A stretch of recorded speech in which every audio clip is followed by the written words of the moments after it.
I think that's probably a good idea. It's a good start. But I did check, and Right. we are exactly 100 subs away from 4,000. All right. So 3,900. And we want to thank you all for that. But then, so it's not just going to be a low and mid tier, but we're going to have a high tier. And I think what we're going to do with that is for the monthly members of the high tier of our Patreon, we're going to do something extra special for you guys. So not only whenever merch comes out, you'll get a free mug or a free shirt or something like that. Whatever y'all want, just let us know. And if it's not like crazy expensive, like $100 gift card or something like that, then we will hook you up. But what we're also going to do is Faith Unaltered is going to be doing member only live streams. And I think that will be fun and give you guys something to where you can engage with us. And also what we're going to do is if we don't do like a live stream, I know Dane and I have already been talking about some things.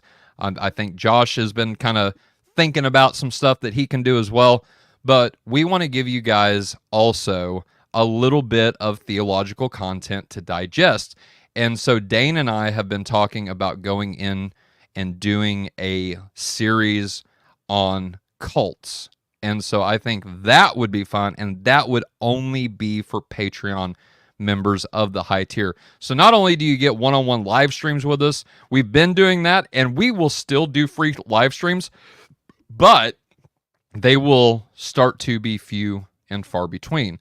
And I think that is just fair for, the people that want to donate to us, that have been donating to us on a regular, to give them something a little bit special. We'll still do them, but it'll be a little bit less than what we have been doing them.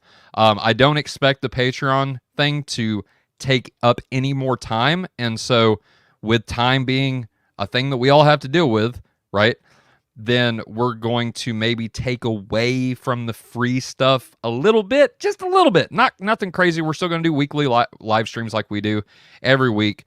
But one of those for the month might go to the Patreon. So that's what I'm thinking about. And if we do that, then we'll do like a rerun or a pre-recorded show on the Friday night, live streams at 7 p.m. So anyway you go, you're still going to get Faith Unaltered content. But if you want more Faith Unaltered content, go and subscribe to the Patreon. When we hit 4,000, we haven't got it open yet. So if you look up Faith Unaltered on the Patreon, you're not going to find it. Not yet. But once we get to 4,000 subs, that's when we're going to give the green light on this and go for it. And so with all that being said, if you'd still like to help us out, if you still like to donate, you can go to our Linktree. That is in the description. I try to put it in all the descriptions of the video, but since I didn't make this one, I don't know if it's there.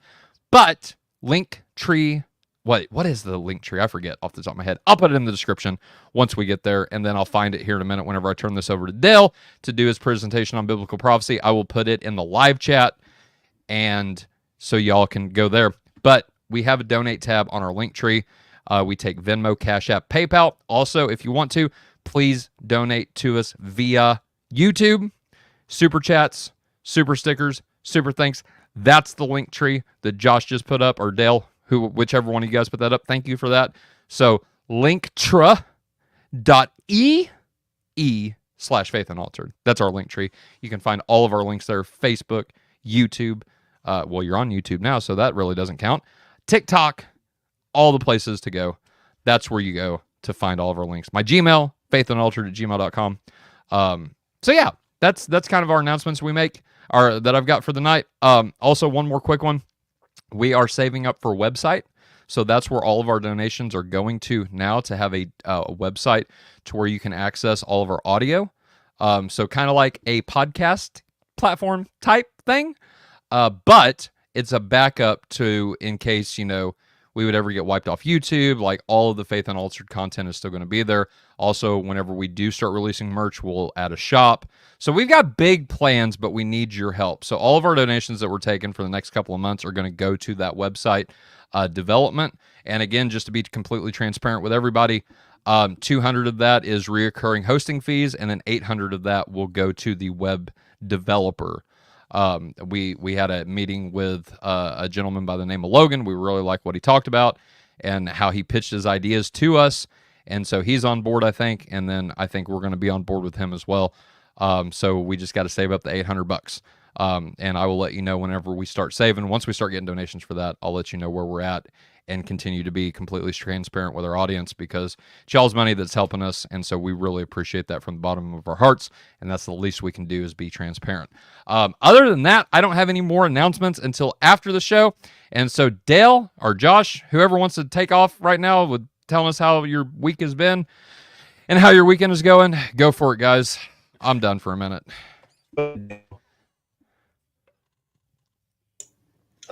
Okay. Yeah. So my week has been pretty good. It's been pretty busy. I've been posting up a lot of podcasts and stuff from the past, just trying to catch up, because I've been saving a bunch of them in storage. So it was about time. You know, the deconversion shows and stuff like that was very popular, and some of the other things that the show I did with Josh on Cosmic Corner, Universal Languages.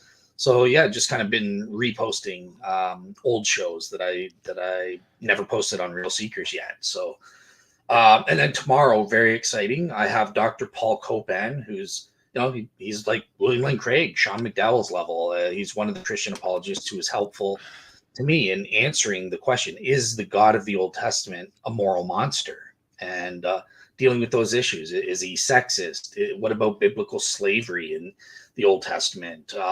What about those, as Paul calls them, those kooky kosher laws and all this stuff? Why does God seem so foreign to us in the Old Testament? So yeah, we're going to be dealing with all those issues tomorrow morning at 10 a.m. with myself and David Russell, who's not here tonight. He got demoted tonight. David is no longer where he was. I'll put it like that. So David, if you watch this, just know you are demoted. I'll let you know in the future. You've been warned. You've been warned. All right, guys. Well, let's get into it, shall we? Dale, Biblical Prophecies. Let's go.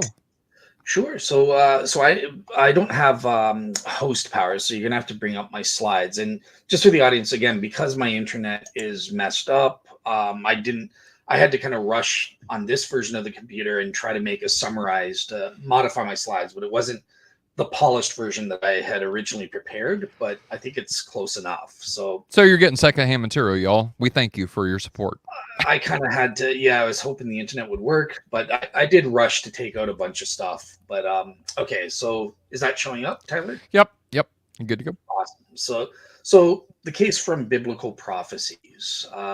This is often a neglected argument, I think. And I think it's important to at least consider this evidence, because especially in the Old Testament, when it comes to evidence, Biblical Prophecies is really where it's at. I mean, just think of something like Deuteronomy 18, right?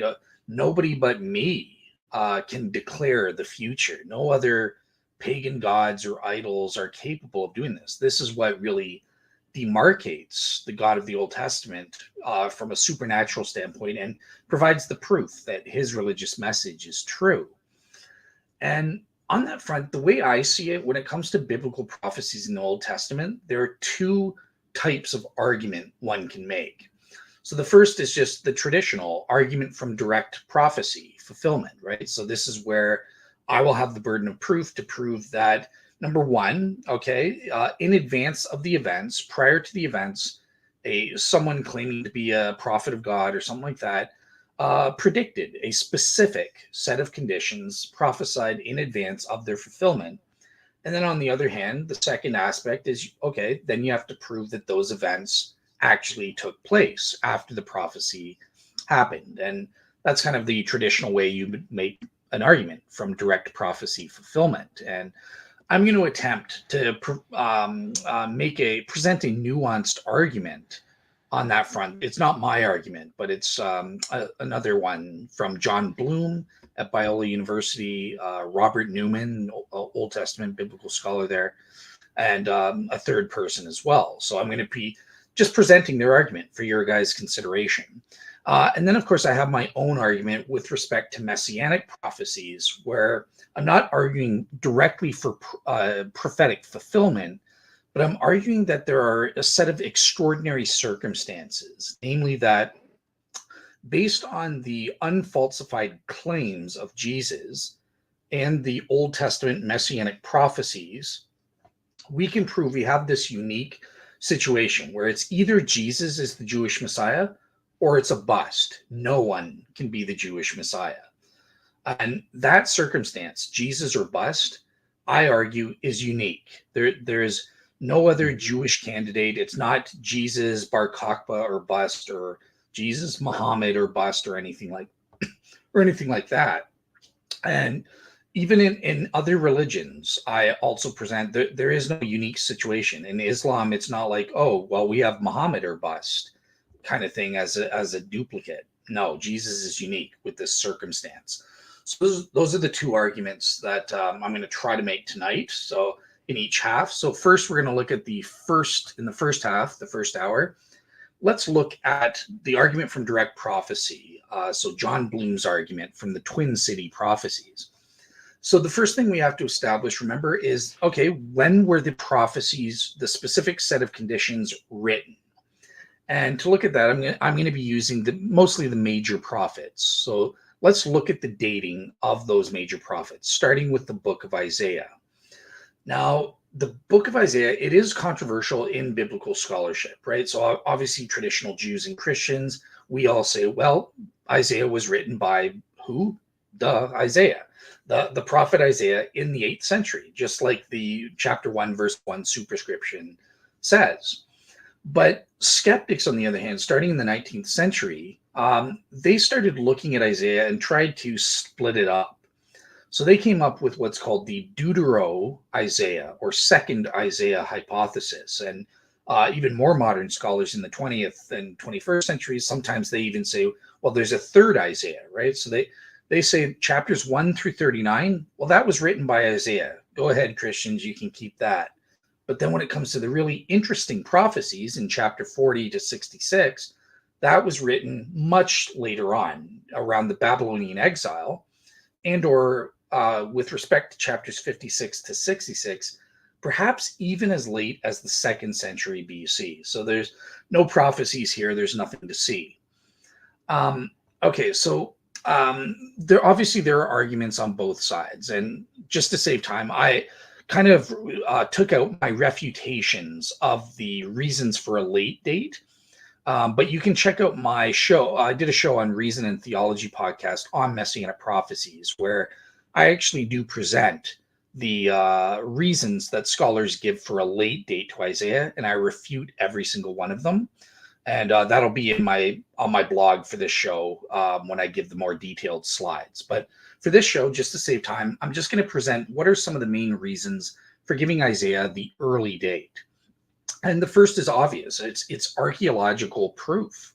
Essentially, with the Dead Sea Scrolls discovered in 1948, this has revolutionized biblical scholarship. Before that, we had the Masoretic text dating to like the 10th century AD. But with something like the Great Isaiah Scroll, which is exactly, almost precisely the same as our modern translation of Isaiah, proving there was no corruption in the text for over 1,000 years, incredible.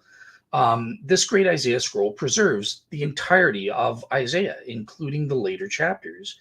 And this dates to, according to secular scholars, sometime between 125 to 100 BC at the latest, with most scholars dating it later, possibly as early as 200 BC. And just a quote from a scholar, R.K. Harrison, he says, quote unquote, this proves that Isaiah was in its current final form no later than the beginning of the 2nd century BC.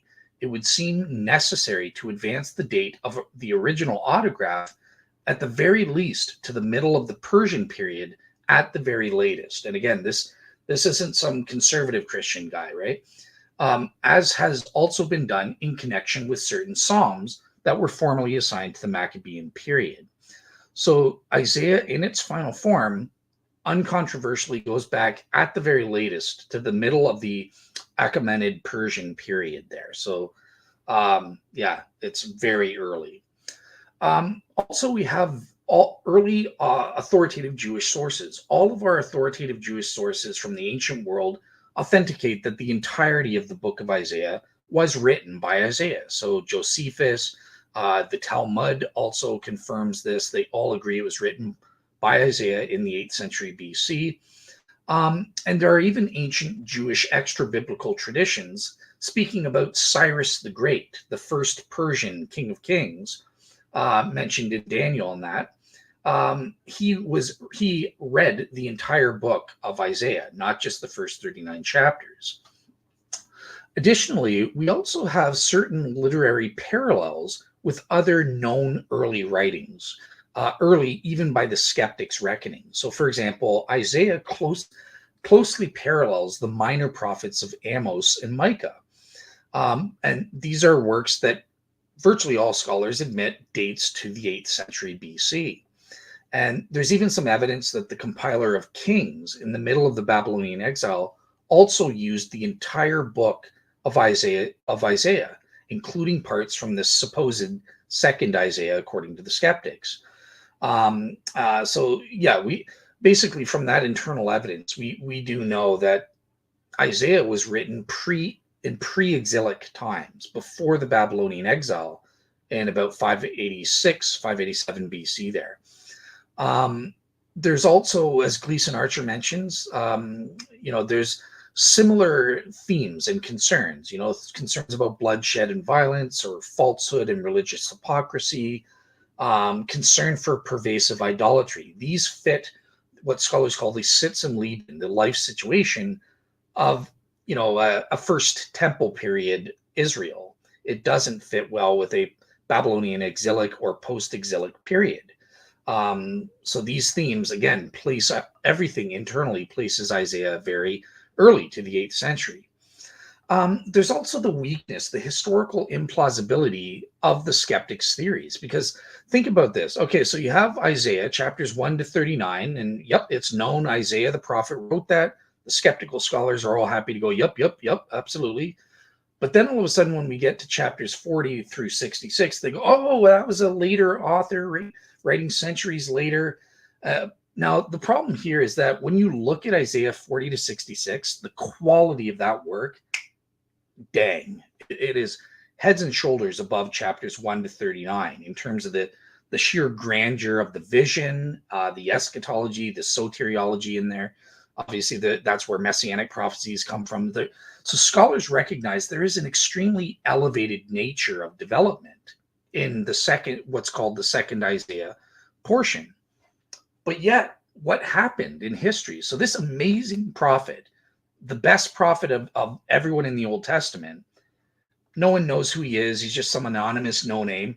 And his work gets associated with this, according to the skeptical theory, a know-nothing prophet, Isaiah, who wrote 39 chapters, but they weren't as good as what came after by this supposedly anonymous prophet.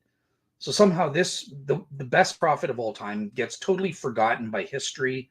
Nobody knows who he was or where he came from or anything about him. No one mentions him. But people get confused and attribute that work to the prophet Isaiah, who, from the skeptical theory, wouldn't have been that special and stuff like that. That just makes no sense. That's historically implausible. It makes more sense that Isaiah wrote everything in this book, and that's why it's attributed to him. And then finally, scholarly support. So I don't want to lie and say, oh yeah, we have a clear majority of scholars, but we have a sizable amount of credible Old Testament scholars, all who hold to the early date position. Scholars like Hill, Walton, Bush, Willis, Hubbard, and I quoted Gleason Archer above. But beyond that, linguistic studies have also even been done by computer studies, such as the study done in 1973 by L.L. Adams and A.C. Rincher, which proved conclusively that it was the same author who produced both sections of the prophet Isaiah. And since scholars date Isaiah 1 to 39 to the 8th century BC, then it follows, the whole book was written by Isaiah in the 8th century BC. So that's kind of our reasons for Isaiah. What about the prophet Jeremiah? Well, once again, Jeremiah is traditionally understood as having written his book and prophecies around the late 7th century, so 600s AD, into the early 6th century, so 500s BC. And this was a turbulent time for Judah. This is when the kingdoms of Babylon and Egypt were going at it. Obviously, the fall of Assyria and Nineveh in 612 BC shook things up, and you had the Neo-Babylonian Empire coming to prominence under Nebuchadnezzar. so yeah, that's the when tradition says. Now, okay, what are some reasons to think that's true? Well, first of all, we have archaeological proof. So recent archaeological discoveries at Lachish in northern Israel really cast serious doubt on the skeptical notion of Jeremiah's dating. And just to understand, well, what did the skeptics say about Jeremiah? Well, kind of like Isaiah, they try to split up Jeremiah into three parts: the type A text, the type B text, and the type C text. The type A text is like poetry. They attribute that to Jeremiah. Oh, thanks, skeptics. Okay. The type B texts, which are kind of narrative or biographical in nature, they ascribe to Baruch, Jeremiah's secretary. Perfect. That's what Christians want to hear. So it dates to the same time as Jeremiah. Thanks, skeptics. But then on type C, this is where the skeptics go out to lunch and they say that, well, these are obviously the prophecies come in and they're post-exilic. It's somebody writing after the Babylonian exile and pretending that Jeremiah said this stuff. Now, the problem with this is that recent archaeological discoveries have totally disproven a late date for Jeremiah's dating. So in the first place, archaeologists have found a total of 21 letters written on pottery dating to 587 BC. And the language in this precisely matches what we see within the book of Jeremiah, proving it fits that time. Secondly, there is even a reference to Jeremiah, not by name, but it references him as the quote unquote, the prophet whose message was beware. Whose message, what prophet in the Old Testament had a message of beware? Oh, Jeremiah. Perfect. So it's a perfect fit here. Archaeology is confirming what we have. And we've even found a bunch of seals, official seals, dating to the time of Jeremiah. And one of these is believed to be the seal of Baruch, Jeremiah's secretary. Now, that's a bit more controversial. That's less firm. So I wouldn't rely on that, but it is evidence. We've got this seal that dates to this time, and some scholars believe it's from Baruch, and it's authentic. Another archaeological find is we found certain silver scrolls which quote from Deuteronomy. And the reason Deuteronomy is important is because the skeptics believe that the type C text in Jeremiah was copied or made in relation by using Deuteronomy. And they date Deuteronomy, obviously, after the exilic period as well. So if you're copying a book that dates from a late time, obviously you must be copying that down at a later time. Jeremiah wrote his book copying Deuteronomy at that late time too. But the skeptics have been blown out of the water because we've got proof now that Deuteronomy existed prior to the exilic Babylonian exile. Also, again, we have the early and unanimous Jewish witness. So Josephus talks about this whole book. Ecclesiasticus chapter 49 talks about it. And there's no counter tradition which attributes Jeremiah and his prophecies to somebody else. We also have the Septuagint and Dead Sea Scrolls proving that Jeremiah as a whole text was known to have been written and authoritative by 250 BC when the LXX was made. And before that in the 2nd century BC with the Dead Sea Scrolls. Okay, so reasons, looking at Ezekiel then, an early date for Ezekiel. Who was Ezekiel? He was a young Zadokite priest, ushered into Babylonian captivity in the first diaspora by Nebuchadnezzar. So he was taken from Judah to Babylon in 597 BC. So that was before the first temple is still standing and stuff like that. It's not the final exile or destruction there, but there was this first round where Nebuchadnezzar, and he took some captives. That included Ezekiel. So why would we give Ezekiel an early date? Well, believe it or not, skeptics are kind of like to give Ezekiel an early date. They kind of admit this about Ezekiel. And part of the reason is because unlike the other books where it is possible to identify differing styles and stuff, with Ezekiel, the opposite is the case. There is no differing literary styles at all. The unity of the book is very impressive, and even Bible skeptics who at first assumed different literary styles, they went out to try to prove this out of bias. But basically, all the scholars, they eventually had to change their mind and say, no, unanimously, the unity of Ezekiel as a book is just undeniable. So even scholars like Robert Manwheeler concedes that, quote unquote, Ezekiel is probably the most carefully dated of all Old Testament books, as the majority of biblical scholars on all sides, even those who reject the inspiration and unity of the Bible, now agree that Ezekiel was written by the prophet in the early 6th century BC, as per the traditional Jewish and Christian dating. So that's incredible. And as you can see, I've got tons of other quotes in that same vein that I could, don't have the book here, but I can run and grab it if I need. Anyways, also the Sitz im Leben, again, the relevance to the 6th century period. So scholars have identified that Ezekiel mentions clear and specific details that could only possibly have been not relevant and known about in the 6th century BC. They would have been impossible or extremely implausible to know about at a later time. And yeah, I should have. Okay, so because I'm at a different computer, I was going to read an example there, but basically, there's an example in Ezekiel 40, chapter 40, verse 5 there. And then finally, there's close attention to specific dates.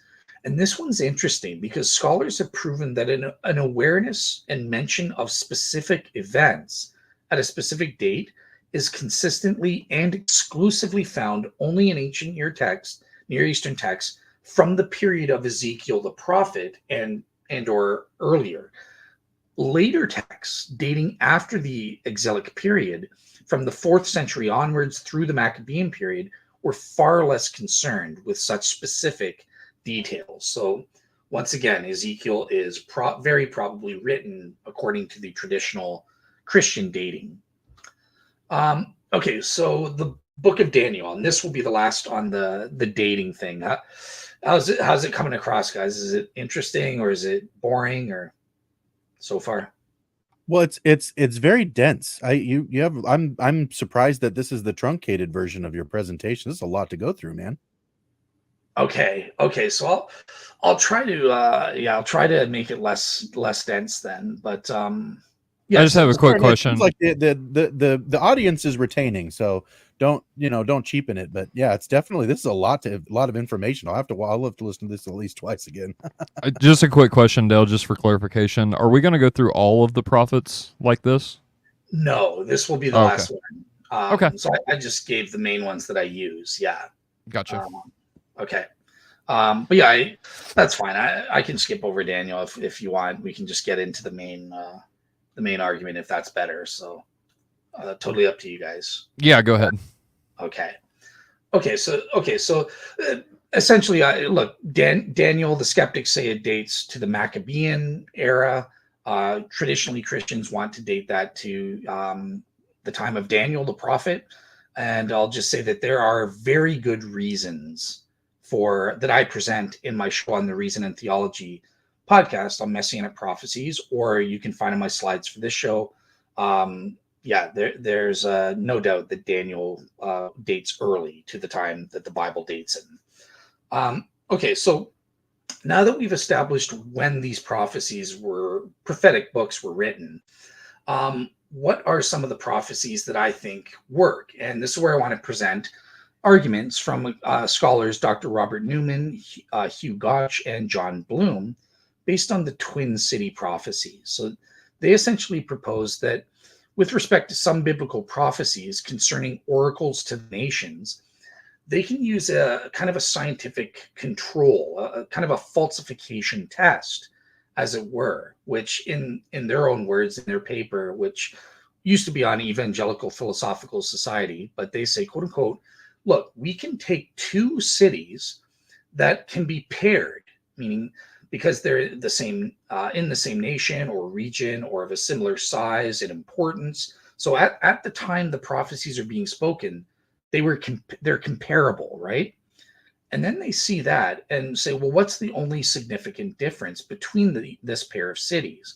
Well, it is the predicted fate of one city, which differs substantially from that of the other. And since merely switching the names would have resulted in a radically different prediction, it would have been totally falsified, right? You can't just switch the names of these cities and get a successful prophecy in these ways. It shows that the Bible is passing this falsification test. It doesn't seem like you can just explain these things away naturally as though, well, it's an educated guess. They were looking at the situation, what's going on in their time, and they're just spewing out their rhetoric. Oh, God will destroy you, Nineveh, and wipe you out from the earth, and blah, blah, blah. No, this provides kind of a somewhat objective standard to test and say, well, could you just randomly guess and spew out prophetic rhetoric against a city? And yeah, well, just by luck or coincidence, you got it right this time. Does that work? No. So obviously that's what this twin city comparison test is all about, and trying to outrule that as a possibility. So let's look at that. So our first twin cities pairing is Babylon versus Nineveh. So Nineveh being the capital city of the Assyrian Empire, which collapsed in 612 BC because of the Babylonians and others that ganged up on them and stuff like that. And then we have Babylon, which obviously led to the conquered Judah and led to the end of the Davidic kingdom and exiled the Jews in the land of Babylon. So what are the predictions that we have? So in terms of Babylon, Isaiah made a stunning prediction, quote unquote, "It will never be inhabited or lived in for all generations. No Arab will pitch his tent there.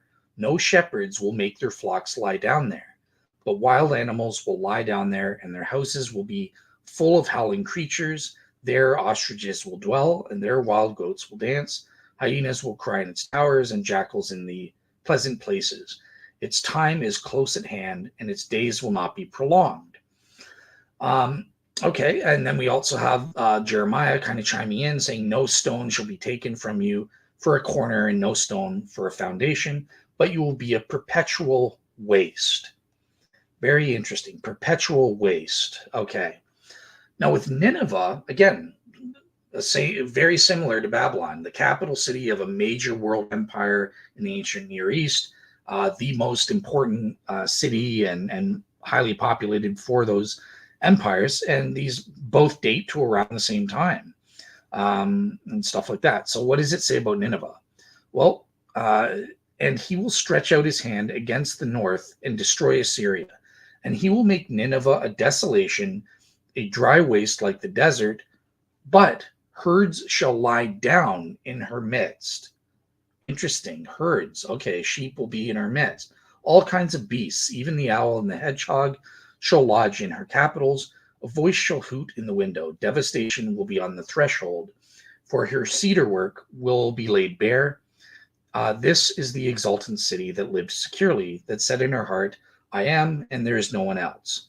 What a desolation she has become, a lair for wild beasts. Everyone who passes hisses and shakes their fists.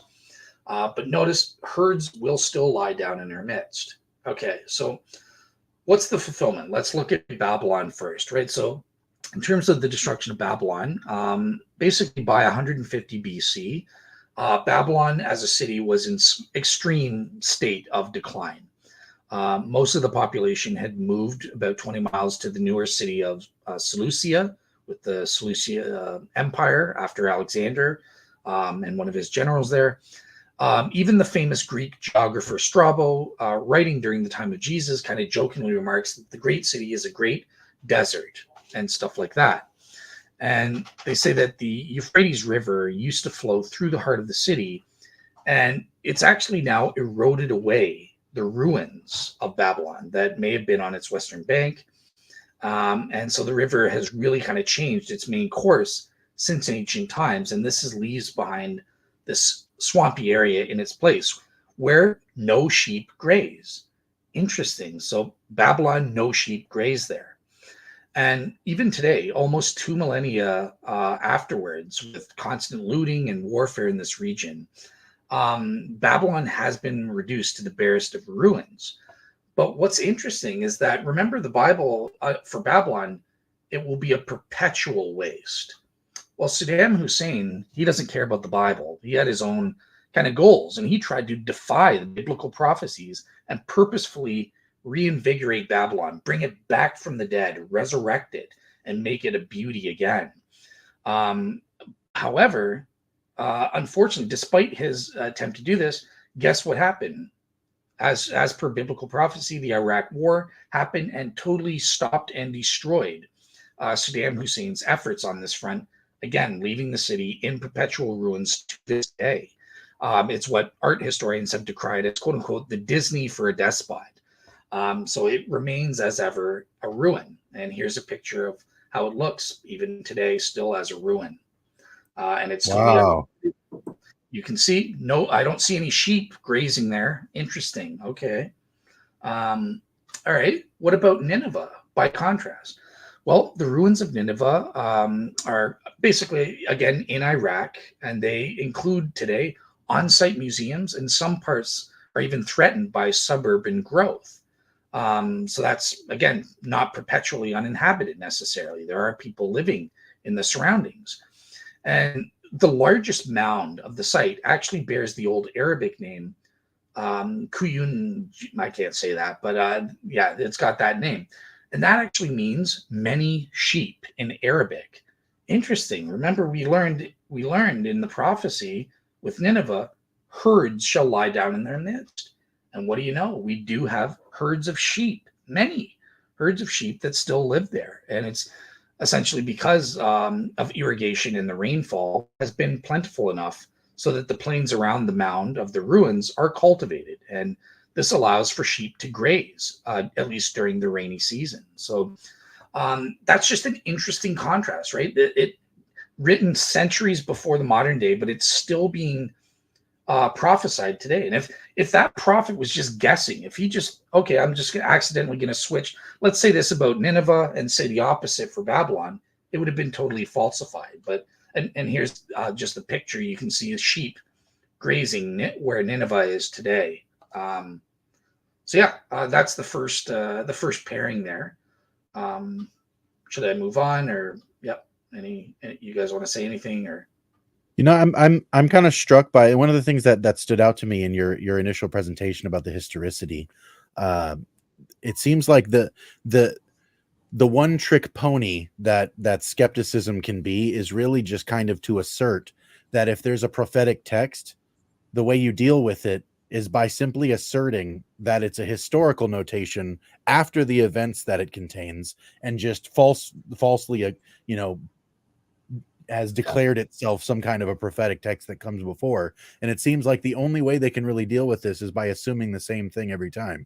Well, it was just written afterward, Exactly. as though that was something that the religious people of that day were willing to be so sacrilegious about. Especially the Jews, they were very particular about these kind of things. It's kind of funny that seemed to be the common thread through all of the objections. Yeah, exactly. Yeah, and in this case, look, these are prophecies that are being fulfilled even today. Meaning, like, you can't rely on that, right? That's kind of why John Bloom is giving these Twin City prophecies. Is look, even if I grant you skeptic stuff, like there are elements of these prophecies that are being that were fulfilled centuries after Jesus came on the scene as well. So for example, with Egypt. I don't present this in my case, but there are prophecies about Egypt and specifically about the canals and how they will go into disuse and the water there would become odious and stuff. That didn't happen until the Muslims conquered in the 7th century, conquered Egypt. And that did literally come to pass and stuff like that. But yeah, I'll move on kind of thing to the next pairing because we did real quick, Dale, we did have a question from the audience. Adrian says, so can we say that a patristic symphony, aka consensus, has emerged on any of this, meaning the prophetic books, especially the date? Is there anything that you know of in church history that brings also a consensus on how the church has viewed the historical reliability on this, or is this something that's specifically a recent development? So in terms of the dating of the books, like so I'm quoting kind of biblical scholars on both Okay. sides, and the quotes that I was giving in my presentation, and I have more of them, are really kind of liberal or secular scholars, because I think that fulfills the criterion of enemy attestation. If even the liberal Old Testament scholars I are see. agreeing with me as a conservative Christian, that kind of enhances the case for any Bible skeptics and stuff like that. So I was kind of quoting and relying on not conservative Christians so much, although I guess Gleason Archer qualifies as that. But yeah, like I was trying to rely on the principle of enemy attestation as much as I possibly could. So Just to yeah, strengthen the case, right? To answer Adrian's question, I don't think so. The patristics didn't think in terms like what Dale's presenting here, to my knowledge. I did a quick Google search whenever I saw this question, and literally nothing came up. They used the prophets to support their case, but as far as proving, their authenticity or doing anything like that, they assumed it. Gotcha. So yeah, Okay, fair exactly. enough. I hope I that shouldn't want to get answers too far Adrian's without asking questions. No, Yeah. yeah, I appreciate that. I'm waiting for some ancient alien stuff to pop up here. Like, we got into Ezekiel for a second. I was like, oh, right on, here we go. And then we passed it. So I was like, never mind. The wheels, the wheels from We- Ezekiel. They're obviously telling alien ya. craft. Well, look, dude, angels are aliens. You know what I mean? So I'm just saying. I mean, I should say that vice versa. Aliens are angels. And so I'm just saying, if you want to see an Ancient Aliens episode Christianized, hashtag Ancient Aliens Dude, in the let's live do chat, and we'll do that episode. Ancient Angelians. Ancient, yeah, the ancient Christians. There you go. Ooh. You want to see that? That might be a Patreon only thing. So we'll So see. you wanted Ezekiel, see. Tyler? Yeah, give me some aliens, Dale. Oh well, okay. God, not sheep. I don't want friggin' sheep. Give me some aliens.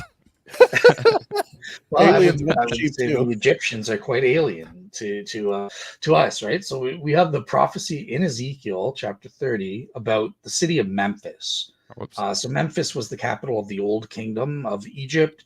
It's basically where modern day Cairo is, more or less. But what does God say about Memphis? Well, he says, quote unquote, I will destroy the idols and put an end to the images in Memphis. There shall no longer be a prince from the land of Egypt, so I will put fear in the land of Egypt. Mm-hmm. Now, the fulfillment of this, obviously for centuries, Egypt was well known for its idols and temples and massive monuments, even long after the Egyptians were conquered by various nations, that even up to the Roman Empire and that sort of thing. It wasn't until the Muslims that really that stuff kind of fell into decline and stuff like that. Because even the Christians in the Roman Empire would use their temples and Christianize them. Or, okay, yeah, they would leave the idols up. They would smash the nose or something to take away its power or something like that. But a lot of it stood in place. It wasn't until the Muslims came in that, okay, things started really, really falling into disrepute to the point where there were literally no idols and stuff like that in that and in that vicinity. So basically, Ezekiel is making a prophecy as a brassy move here, because even as of the time of Christ, Strabo says that the city was still a great religious center for Egyptians and was basically as large as Alexandria. And he described it as having many gods, temples, statues. It wasn't until the 7th century, when Egypt was conquered by the Muslims, that the army headquarters of Fustat eventually became Cairo. And that's when the population of Memphis basically drifted 15 miles in that direction, just leaving Memphis to rot. And Memphis became nothing more than a quarry. All of the idols and images of Memphis were ultimately destroyed to build the new city of Cairo. So it's very interesting that the prophet also mentioned that there were no more princes, because after nearly 2,800 years of princes or pharaohs, the last native pharaoh was Nectabano II, who died about 342 BC. and there has never been a natural native-born Egyptian pharaoh ever since. So that is something that has been long-lasting, right? Now, by contrast, we have the prophecy towards Thebes, again from Ezekiel. So maybe there's some aliens here. I don't know, but I need aliens. I'm not hearing aliens, Dale. so he had some harsh words for the city of Thebes, which was the largest city in southern Egypt. It corresponds to modern day Luxor, right? The Temple of Luxor, Karnak Temple. This was the major religious center for the New Kingdom period. The time of Tut and all the most famous pharaohs. And it says, quote unquote, I will inflict punishment on Thebes. I will wipe out the hordes of Thebes. I will set fire to Egypt, and Thebes will be taken by a storm. So there's The hordes were aliens, by the way. exactly. Yeah, we're gonna throw that in there. And Thebes was attacked repeatedly by aliens over the centuries. Yes, this is what I'm talking about. Keep going, Dale. You got my interest. Officially kicking YouTube in the algorithm right now. Listen, the Battle of LA, this is what it's describing. Not that battle, but one like it in Thebes. So I don't know if y'all are familiar with the Battle of LA or not. Google it after this episode, but that's what's happening. Hashtag not accurate. All right, go ahead. Gotcha. Yep. Okay, cool. So yeah, so King Nebuchadnezzar, and Who was an alien. who was the king of the aliens, and He was a Nephilim, actually. So he was an alien hybrid. Okay. So yeah, I could tell. On Cambyses, of the leader of the Persian Empire in 525 BC, he Alien. captured, burned the city. But Because he was an alien. unlike Memphis, keeps recovering, right? So Ptolemy burned the city in 92 BC. Yet Alien. once again, and finally in 29 BC, Gallus led a campaign to subdue a revolt in Thebes and laid waste to it. Because he was an alien. I'm sorry. I'm not sure. No. I'm trying to spice it up a little bit, Dale. By the way, real quick. I don't mean to interrupt. Jamie, welcome. Thank you for coming on with us, bro. Hey, buddy. Did you bring me aliens too, Jamie? Yeah, I've got some Good. theories. Good. All right. We'll save them. But go ahead, Dale. Sorry. Yes, please do save. Okay. So essentially, again, you can see here that there is that fundamental difference between what would become of Memphis, where it would totally never be recovered in that, versus Thebes, which does continue. Its temple complexes still continue to attract tourists today. I myself have been there, and stuff like that, with the Temple of Luxor and that sort of thing. So there's that fundamental difference. If they were just randomly guessing and they swapped out Memphis for Thebes, this would be totally falsified. And here's the last and final pairing, and then I'll end it, I guess, because people are getting bored, as you're saying. But there's Tyre versus Sidon. So these were two Phoenician cities, and in 587 BC, Ezekiel foretold their fall due to aliens. And here's what he said about Tyre. Thus says the Lord God, behold, I am against you, O Tyre, and I will bring up many aliens and nations against you, as the sea brings up its waves. They shall destroy the walls of Tyre and break down her towers, and I will scrape her soil from her and make her a bare rock. She shall be in the midst of the sea, a place for the spreading of nets. For I have spoken, declares the Lord God, and he shall become plunder for the nations, and her daughters on the mainland shall be killed by the sword. They will plunder your riches and loot your merchandise. They will break down your walls and destroy your pleasant houses. Your stones and timber and soil they will cast into the midst of the waters.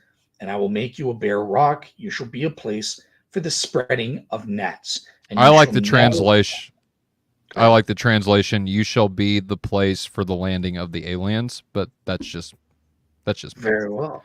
Very well. Okay, then you should never be rebuilt, for I'm the Lord. So this prophecy, I will say, is in terms of oracles of the nation, Tyre, I think, is the most persuasive. I think it's just, there's a level of specificity here that makes this prophecy really stand out to my mind as the best shot here, kind of thing, right? Especially with all of the specific details we're getting. And let's look at the fulfillment, right? Because notice that verse 3 says that many nations will attack Tyre. And in fact, that happened. We have Babylon in 586 BC, where Nebuchadnezzar went up against Tyre and he wiped out. Oh, sorry. I just said, yeah.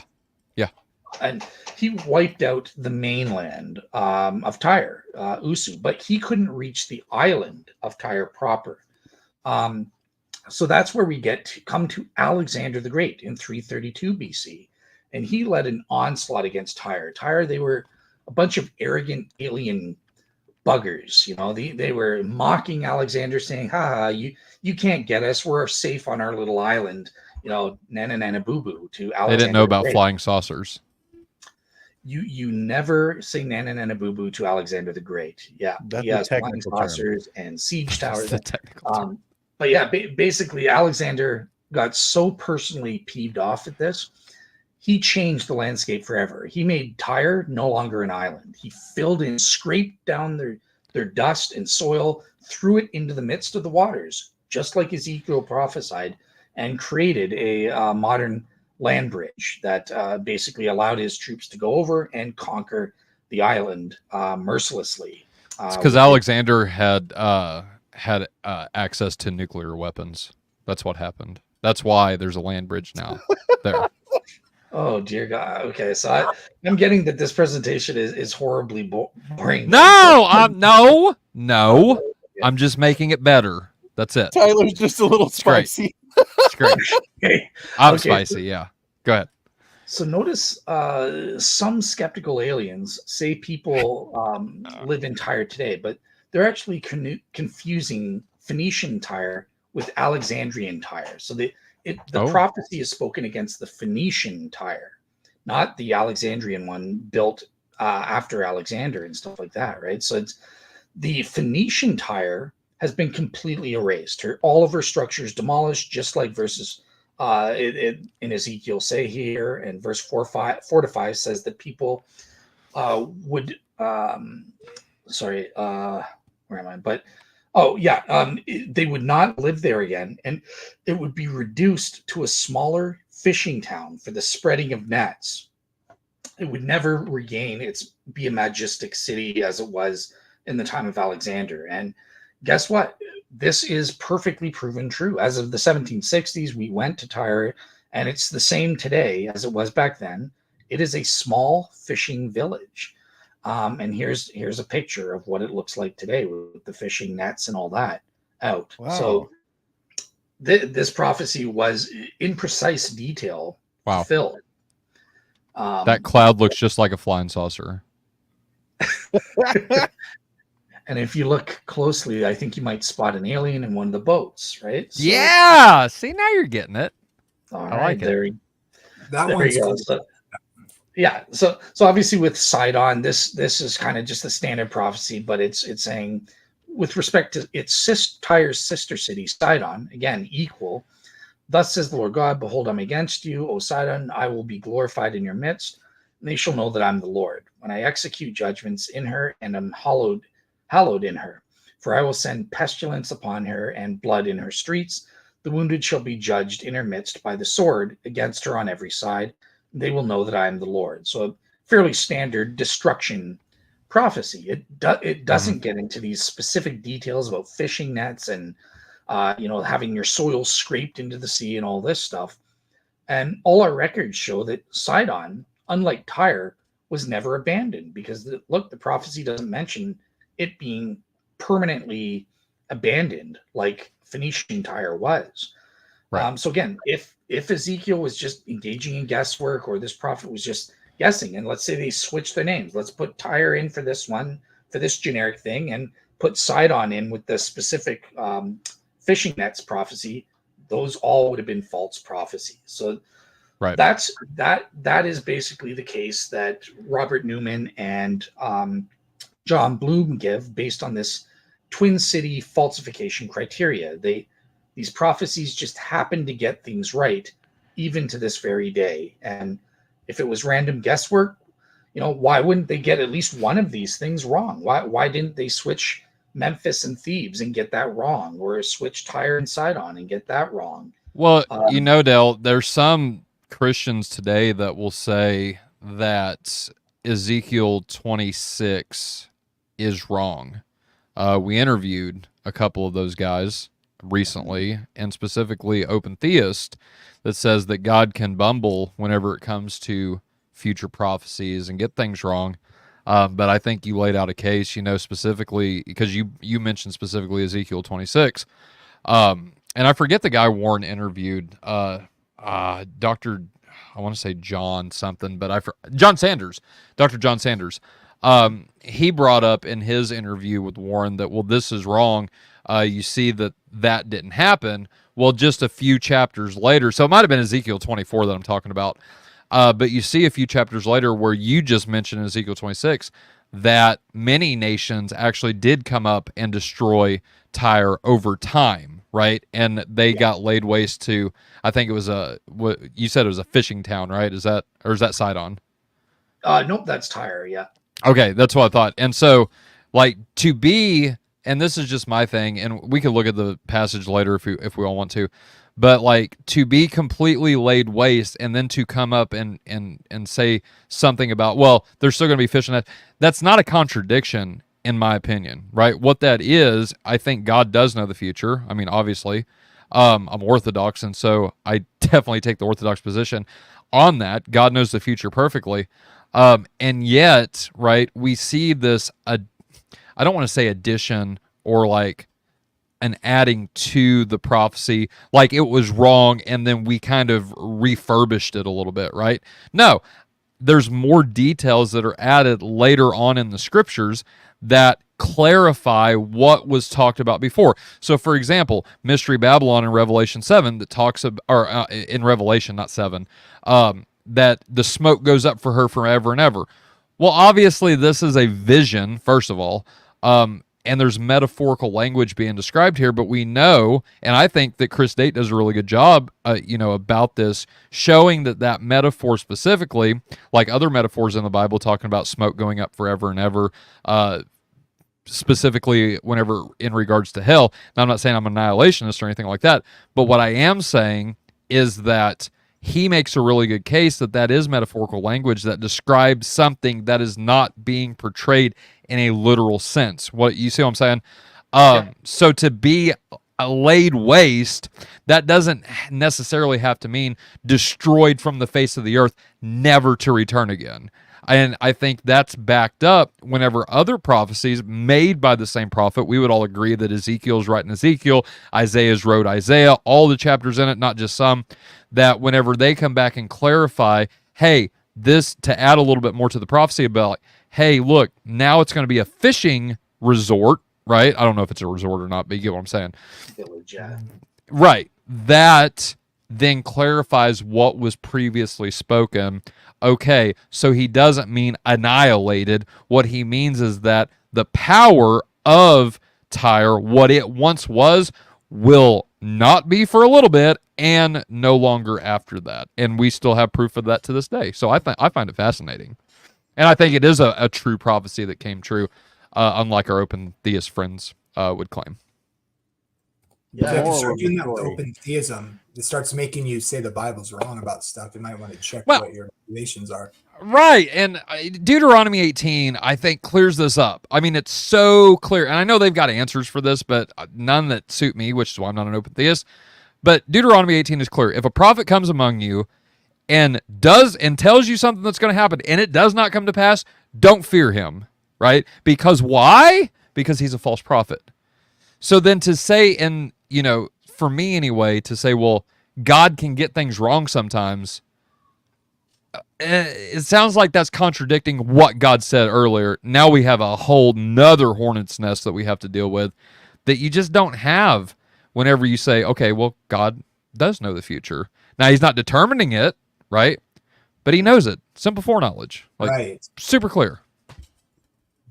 Yeah. What do you- Can I ask you? I'm curious. I have a question for Dale. Like, so when you guys, when I read this sort of thing, like with Ezekiel and it's in Revelation, kind of, and we look at Jesus' predictions about what he's going to do, how he's the judge, and he's got a day of the Lord sort of picture, right?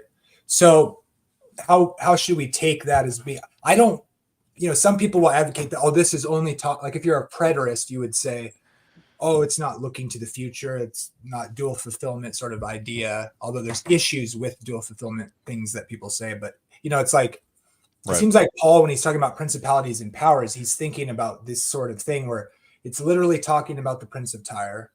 And then it just kind of unexpectedly shifts to the spiritual power behind the thing, right? And then when you look at the way the New Testament applies the things about Babylon or Assyria, etc., and then it applies that to, like, God's final battle, if you will, or however you want to state that. I would just, how do you think, it seems like that connects, what was I going to say about it? Do you think that connects how do you guys think about that sort of thing? I guess I'll just say that.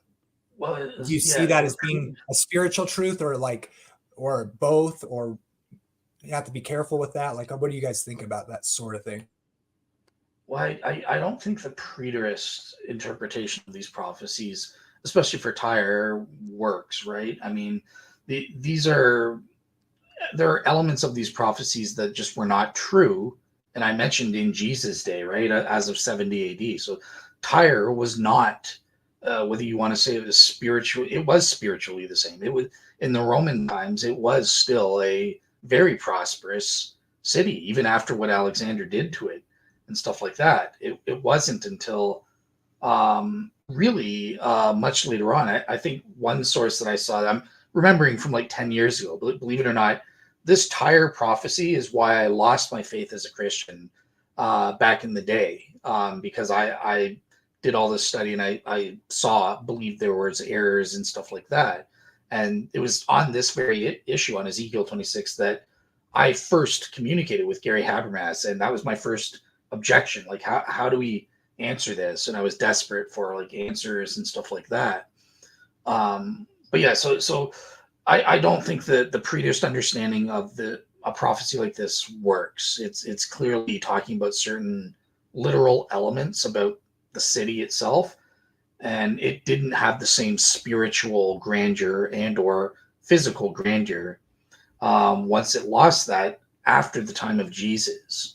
Think about that, Dale. Like, that's a great point, because it shows the prophecy coming true and demands a certain, because people will bring up, is Jesus a failed prophet, and they expected him to come sooner. But like, when you look at this, how God, and like what you guys were describing before I asked the question, it's like it has application to the immediate context, but God also is clearly speaking over like a kind of a sweeping historical sense.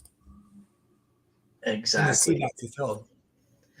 Yeah, there's so believe it or not, like, there's a reason I don't personally, even though I am presenting the case tonight, I think it's important that Christians have it, because I think there is something here. But I wouldn't say, oh, I can prove, like, one of my reasons for believing isn't based on oracles to the nations and stuff like that. And it's because to interpret biblical prophecy, there are certain prophetic principles that you have to understand in order to get it. And one of them is those, partial fulfillments and multiple fulfillments over time. There are aspects or elements over time and stuff like that.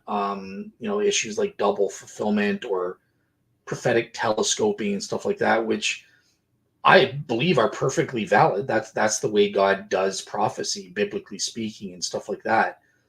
But I can see the skeptic's point of view as to be like, okay, so I have to accept all these kind of caveats in order to see the fulfillment at times, and that can take away the significance or power of making an argument from direct fulfilled prophecy. So I can see the skeptical side, but I can see the Christian side, and that's why I'm kind of arguing tonight in the spirit of John Bloom and stuff like that, and Robert Newman, because I think their argument deserves to be considered, especially with this Tyre prophecy. I think there's just, even to this day, even in the back of my mind, I know all the skeptical objections and stuff from a decade ago when I was studying it and everything, but there's something to it. The level of specificity here and that sort of thing. And yeah, it clarifies, look, many nations. This is clearly not about just Nebuchadnezzar.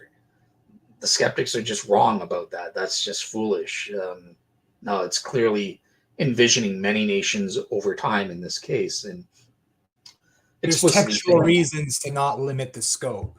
In other words, so it's not just wishful thinking or forcing an application of its to make it work. There's actual indication in the way it's written, and then if you just let it speak.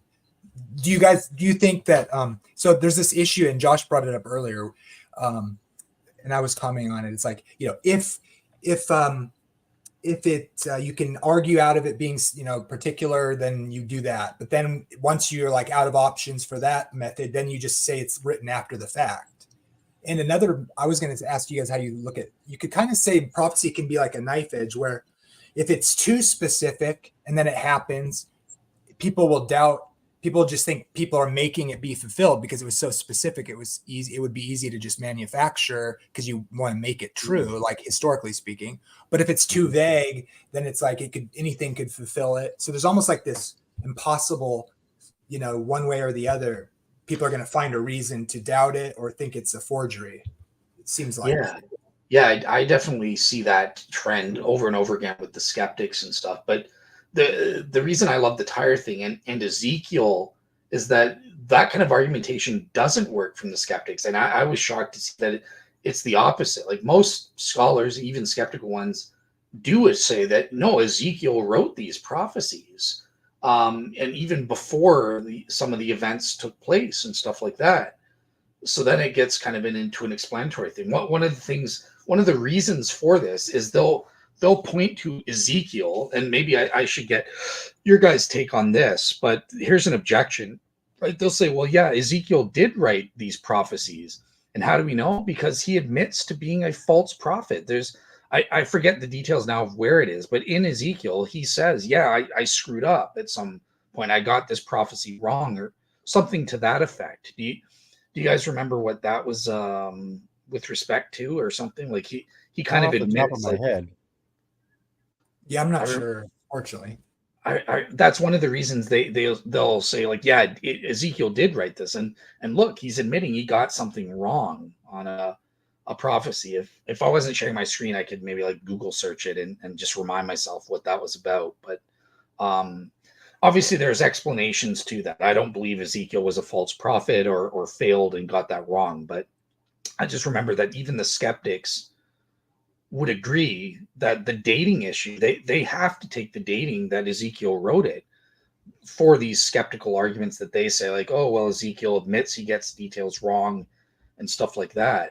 And the unparalleled unity of the text and stuff, there aren't differing literary styles that are evident in the text and stuff. So yeah, Ezekiel, the skeptics take that, they always use that same line, oh, it was written after the fact or much later on and stuff like that. They don't do that with Ezekiel, though. Are you thinking of this? I see Ezekiel 13 where it says, the Son of Man, you must speak to the prophets of Israel for me, says the Lord. They're only saying what they want to say. You must speak to them, tell them this. But if you go to like verse 4, it just says, Israel, your prophets are false prophets. They're like jackals hunting for food among the ruins of a city. So, within the text, God says the prophets of Israel are false prophets. Like what to make of that? Like how I've seen people who deny that Ezekiel is inspired, people who want to like undermine the inspiration of some of the books or whatever, because they don't believe in a canon or whatever, God's providence. And you could take those out of context probably and then say the Bible's telling us that some of the prophets in Israel aren't really prophets or they're false prophets. So now we can just, self-determine that. I've seen people do that. Yeah. Sounds like a terribly convenient reason to scrap the whole thing. Right. It makes you realize the importance of the canon in some sense, because we know it in the text, it talks about Israel being apostate and worshiping other gods. So then they find Israel worshiping other gods in archaeology. And then they're like, see, they developed this Yahweh. And it's like, the Bible said that they did that. Like, it's funny. We were caught off guard. You know what, Dale? You know what I've gathered so far? The moral of the story is when God tires of Tyre, it's over. It's over. Yep, It's over exactly. permanently. It's over. Aliens. Get out your So fishing nets. I'm particularly interested though, Dale, because one of the things that you mentioned when we first popped on here was the Jesus or bust contrast. Right. I'm like, that's something that really, like, for me is I think that's where the sap is. Okay. Yeah. So the case for Messianic from Messianic Prophecies. So I'm gonna have to really. There's just too much stuff in the slides. I think it's gonna get boring. Tyler's gonna want to talk about aliens. So, okay. So I'll kind of do a summarization argument. But the first thing I want to do is I want to play kind of a video clip as a primer. When it comes to Messianic prophecies, even the most hard-hearted, ultra-Orthodox Jewish rabbis can clearly see the truth about these Messianic prophecies pointing to Jesus. So I just want to play that 11-minute clip with Mr. Joshua Davidson as the narrator. So is that popping up? No way. Yes, sir. Yeah. Jewish rabbis You guys hear accepting Jesus. You guys are we can hearing hear that? it. You're Okay. good. Yep. As Messiah include Rabbi Isaac Lichtenstein, Rabbi Daniel Zion, Rabbi Marcus Och, Rabbi Leopold Cohen, Rabbi Harold Valence, Rabbi Sam Stern, Rabbi Isaac Lichtenstein, who is also known as Ignaz Lichtenstein. Rabbi Isaac Lichtenstein was the chief rabbi of the northern district of Hungary. He studied the Talmud. He had hostility toward the Christians. After carefully examining the Messianic prophecies and the New Testament, he came to the conclusion that Jesus is the Messiah. Rabbi Isaac said the following quote, "Jesus is the predicted Messiah of Israel." Rabbi Isaac also said the following quote, "Our present is dark. We have hastened, full of hope, to a glorious future, for you have sent your heralds in the name of your beloved Son, Yeshua the Messiah." After Rabbi Isaac accepted Jesus as the Messiah, he was persecuted by the surrounding Jewish community. He was verbally attacked and physically attacked and economically attacked. He became ostracized. Despite the persecution, he refused to deny Jesus. Rabbi Daniel Zion. Rabbi Daniel Zion was the chief rabbi of Jaffa in Israel. He was the director at a rabbinical school. He was a judge in the rabbinic court of Jerusalem. After carefully examining the Messianic prophecies and the New Testament, he came to the conclusion that Jesus is the Messiah. Rabbi Daniel Zion said the following, "Jesus is indeed the true Messiah who suffered for us and sacrificed himself for our sins." After accepting Jesus as the Messiah, he was persecuted, ostracized, and all of his titles were removed by the Jewish community. Despite the persecution, he refused to deny Jesus. Rabbi Marcus Och. Rabbi Marcus Och was an ordained rabbi. He was also the son of a rabbi. He was zealous for rabbinic Judaism. After carefully examining the Messianic prophecies and the New Testament, Rabbi Marcus Och came to the conclusion that Jesus is the Messiah. Rabbi Marcus said the following. Come on. "Jesus is the source of salvation and of eternal life to all who, by the efficacy of his blood, are cleansed from the guilt and pollution of sin, and through him can call God." Rabbi Sorry, guys. What's going on with this thing? Leopold Cohen. Rabbi It's because it doesn't want to copyright. He attended a Talmudic school. It doesn't want to. He was familiar with rabbinic texts. After carefully examining the Messianic prophecies, Hold on. I'm the owner. I'm Real Seekers. I own this video. I give permission to Faith Unaltered to play it. So leave us alone, YouTube algorithm. All right. Amen. I bet it still copyrights. and the New Testament, came to the conclusion that Jesus is the Messiah. Rabbi Leopold said the following. Wow. "My Lord, my Messiah, Yeshua, thou art the one in whom Israel Oh dear goodness. Okay, you know what? So is to be Josh, glorified." Sum up. yeah, there are a heck of a lot of Jewish rabbis throughout all of human history. And at one point in the video, Josh, come check out this video on Real Seekers. Rabbis accept Jesus. as the Jewish Messiah. There's a lot of great material here. And Josh at one point points out one famous Jewish scholar from every century, from the first century, starting with Paul, all the way up to the modern era. And these are all Orthodox Jews that have converted to Christianity. Why? Because of Messianic prophecies. They recognize Jesus as the Messiah. And as I kind of pointed to, I think there are two approaches, right? So there are arguments by arguing through direct prophecy fulfillment. I myself don't go down that route. I prefer to make a circumstantial argument. I argue for this extraordinary circumstance of Jesus or bust. And again, just to save time, I won't go through all the slides, but just to kind of summarize. So what are the case data? What are some of the main Messianic prophecies that I use? Well, the first, related to the birth of the Jewish Messiah, the famous prophecy in Isaiah 7:14. Now, yes, I know there's controversy from skeptics about the translation of the Hebrew word Alma, and they say, well, is it prophesying that a virgin will give birth to a son and call his name Emmanuel, or is it prophesying that a young woman? The word Alma, from our understanding, is consistent with virgin, but it does translate as young woman. So there's no issue here, right? Either way, the prophecy is fulfilled. Mary was a young woman. Can I ask a question? Sure. Yeah. Why does it matter? The Septuagint Jews took this to mean virgin. So why? I guess I don't understand why people still argue that it's young woman instead of virgin whenever the Septuagint, who were translators who were Jews, use the word, and I don't know it off the top of my head right now, but that, what? Parthenos. Thank you. They understood this text to mean virgin. So what's the rebuttal, I guess, for that? So it's even the Septuagint, it's not clear whether that word in Greek means, because that same word is used to refer to people who aren't virgins. So at the time the Septuagint was made, the counter is that you can't prove that it absolutely does mean virgin just based on the word use alone. That's how the skeptics counter.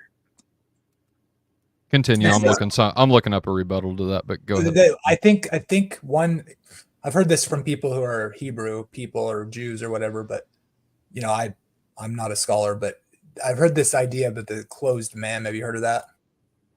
Of the what? It's called the closed mem.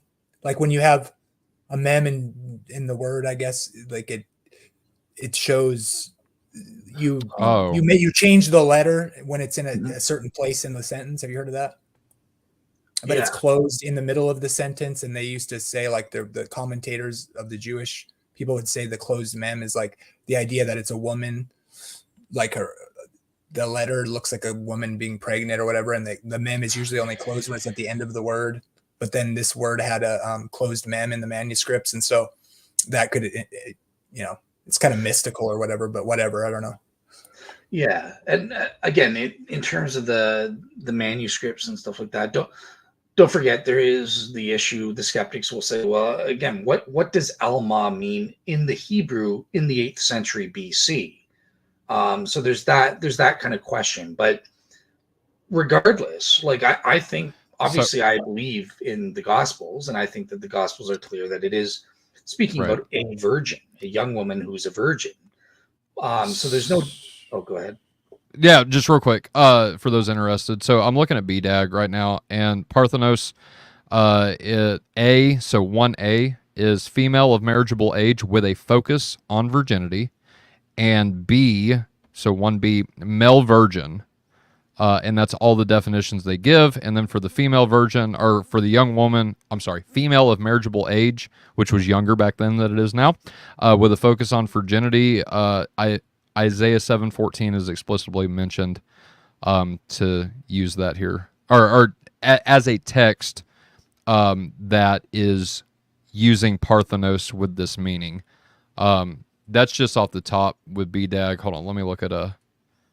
Well, I'll just say, even Michael Brown admits that the Septuagint is not a knockdown argument, but it is highly suggestive. I mean, it is evidence that they use that word, and I think typically it seems to refer to virgin. It most certainly does in the Gospels. But yeah, my whole point here is, Yeah. I don't even care about what in terms of the virgin versus young woman. Mary was both, right? So Mm-hmm. that to me, I don't care. I just Go go ahead. Go ahead. So as a Christian, I believe Isaiah was prophesying the virgin. But if I'm trying to make an argument for the purpose of my argument with skeptics, all great. You want to say it's a young woman? Fine. Mary was a young woman, prophecy fulfilled. But what is the important aspect? The minimally important aspect here is that the Lord himself will give you a sign, the supernatural sign. Behold, the young woman or virgin will conceive and have a son, and she'll call his name Emmanuel, right? So I just don't see that as a supernatural sign. If a young woman conceives, that happens all the time, right? And so for me anyway, the compound of the two, it's the compound of the two that really makes it. Right. And so like the sign is the virgin will conceive. Well, guys, that's only happened once in history, right? That we know of. And so with that being said, I don't know if there's any documented virgins like giving birth other than Mary. Dale, do you know off the top of your head? I know that sounds like something you'd be interested in. Oh, sorry, say that again. Is there any other documented virgins giving birth other than Mary? No, not true virgins in the sense that we understand. There are things that skeptics will claim are virgins, but they're not. Like, for example, a rock giving birth. Well, the rock's a virgin technically. Stuff like that. Or, you're a rock. A rock gave birth to you. or they'll think like, oh, well, she was a virgin until that pagan god stuck his manhood. Did his thing. So like, that's not really a virgin. She's having intercourse with overshadowed and empowered. That's the words that are used to describe the conception of Jesus and Mary. You know what I mean? So yeah, I don't like the way skeptics deal with this verse because like I said, to me, it just takes all the supernatural element out of it. What makes Isaiah 7:14 like that special? You know what I mean? So like the idea that a young woman will conceive, all right, cool story, Isaiah. Like, thanks for that. Like, we knew that already. You know what I mean? Yeah. So I agree with you, right? But I would just say, look, even we can still make a interesting case for this prophecy regardless. So even if a skeptic is a heart of heart, they say, well, unless you tell me it's not a virgin, I'm not going to listen to you. Okay, I can say, fine. For the sake of argument, I'll give it to you that it's just saying a young woman. But it's still saying there's a supernatural sign attached to the birth or the conception of this son called, and his birth will signify to the house of David that God is with us, that Emmanuel, right? God is with us. Mm-hmm. And regardless of what that supernatural sign is, obviously we would say, well, it's the fact that a virgin's giving birth. That's what the supernatural sign is. The thing that is indisputable, even for the most radical of skeptics, is that this is predicting that the Messiah's birth will be associated with, in some way, a supernatural sign. From the depths of Sheol to the heights of the heavens, it will be some momentous supernatural sign to the house of David that God is with us. And that's my minimal case. That's regardless of the debates about how to translate stuff and all that stuff. This is undeniable for skeptic and Christian alike. And that's the first data point, is that the Messiah's birth will be associated with some supernatural sign to the house of David. So that's my first data point. I would argue, like Tyler, that we can go beyond and specify that supernatural sign is that the virgin will give birth. Sure, the more the better, kind of thing, right? But for right now, for my argument, I don't even need that kind of thing. I just argue supernatural sign with his birth. And then, and I go into differing interpretations and stuff. I'll skip over that for time's sake. There are prophecies specifically related to the Messiah's mission and ministry, right? So obviously Isaiah prophesies he will be a miracle healer. And this is where Isaiah, in context, is speaking about the Messianic era, the day of salvation, and the blind will be healed, the deaf will be healed, the lame will be healed, right? So, a classic text. These supernatural healings will be associated with the Jewish Messiah. Again, relatively undeniable, I would say. Even Jews today would believe this about their Messiah. He would be a light to who? To the Gentiles, right? The suffering servant of the servant songs there. This Jewish Messiah will be a light to the Gentiles, bringing salvation and knowledge of the God of Israel to them. Okay, great. And he will usher in a new covenant. This is in Jeremiah 31. I think that's something that's really important as well. There will be this new spiritual covenant that fulfills the Old Testament or the Old Covenant. So those elements there. What about the Messiah's death and subsequent resurrection? Well, obviously the most famous Messianic prophecy in the world, the one that convinces most Jews to become Christians or Messianic Jews, is Isaiah 53. And Isaiah 53, this is the fourth and final servant song. So the servant songs, there are four of them. They start in Isaiah chapter 40, right? About John the Baptist, right? The voice of one crying in the wilderness. And they go past Isaiah 53 there. And these are songs that are celebrating the sacrificial life of the righteous servant of God who brings about the redemption of others. And so some of the elements, right? So it speaks of the Messiah's suffering death, explicitly saying he was led like a lamb to the slaughter, for he was cut off from the land of the living, meaning he was dead. They made his grave with the wicked, but with the rich at his death. Sounds like Jesus to me. When you make his soul an offering for sin, because he poured out his soul unto death, right? So skeptics, I think I deleted it in the summarized version, but skeptics have alternative interpretations. They are inconsistent with this. This is clearly speaking of an individual who dies for the purpose of redeeming the people. And there's also two indications about his subsequent resurrection from the dead, because even though he's dying, the Isaiah 53 also talks about how his soul, when you make his soul an offering for sin, he shall see his seed. He shall prolong his days. So his days are being cut short. He's dying, but also his days are going to be prolonged. Resurrection is the only way to explain that. And secondly, he shall see the labor of his soul and be satisfied. So he's going to live on and see the fruits of his labors from his ministry and that sort of thing. Again, resurrection is being implied there. So we have Dale, this. Go ahead. You should consider tying this in, and it kind of helps with what some of your arguments from earlier, I would argue. And there's more than just this. You can do it with Ezekiel too. But like in Daniel 9, when you look at the timing of the coming of the Messiah there in Daniel 9 and what he does in Daniel 9:27 and the language used here, it kind of connects Daniel to this same idea of this. And we know that they wrote in the Jewish commentaries or whatever you want to call them at the time or whatever, they spoke about these particular passages as being messianic beforehand. And when you look at that language in Daniel, particularly Daniel 9:27 and 9:24, you can tie that in and it makes sense of it. Gotcha. Yep, I fully agree, and it's coming. That's going to be kind of the clincher. I always say Daniel 9 for the end because, you'll see why. Oh, sorry, buddy. Sorry. No worries.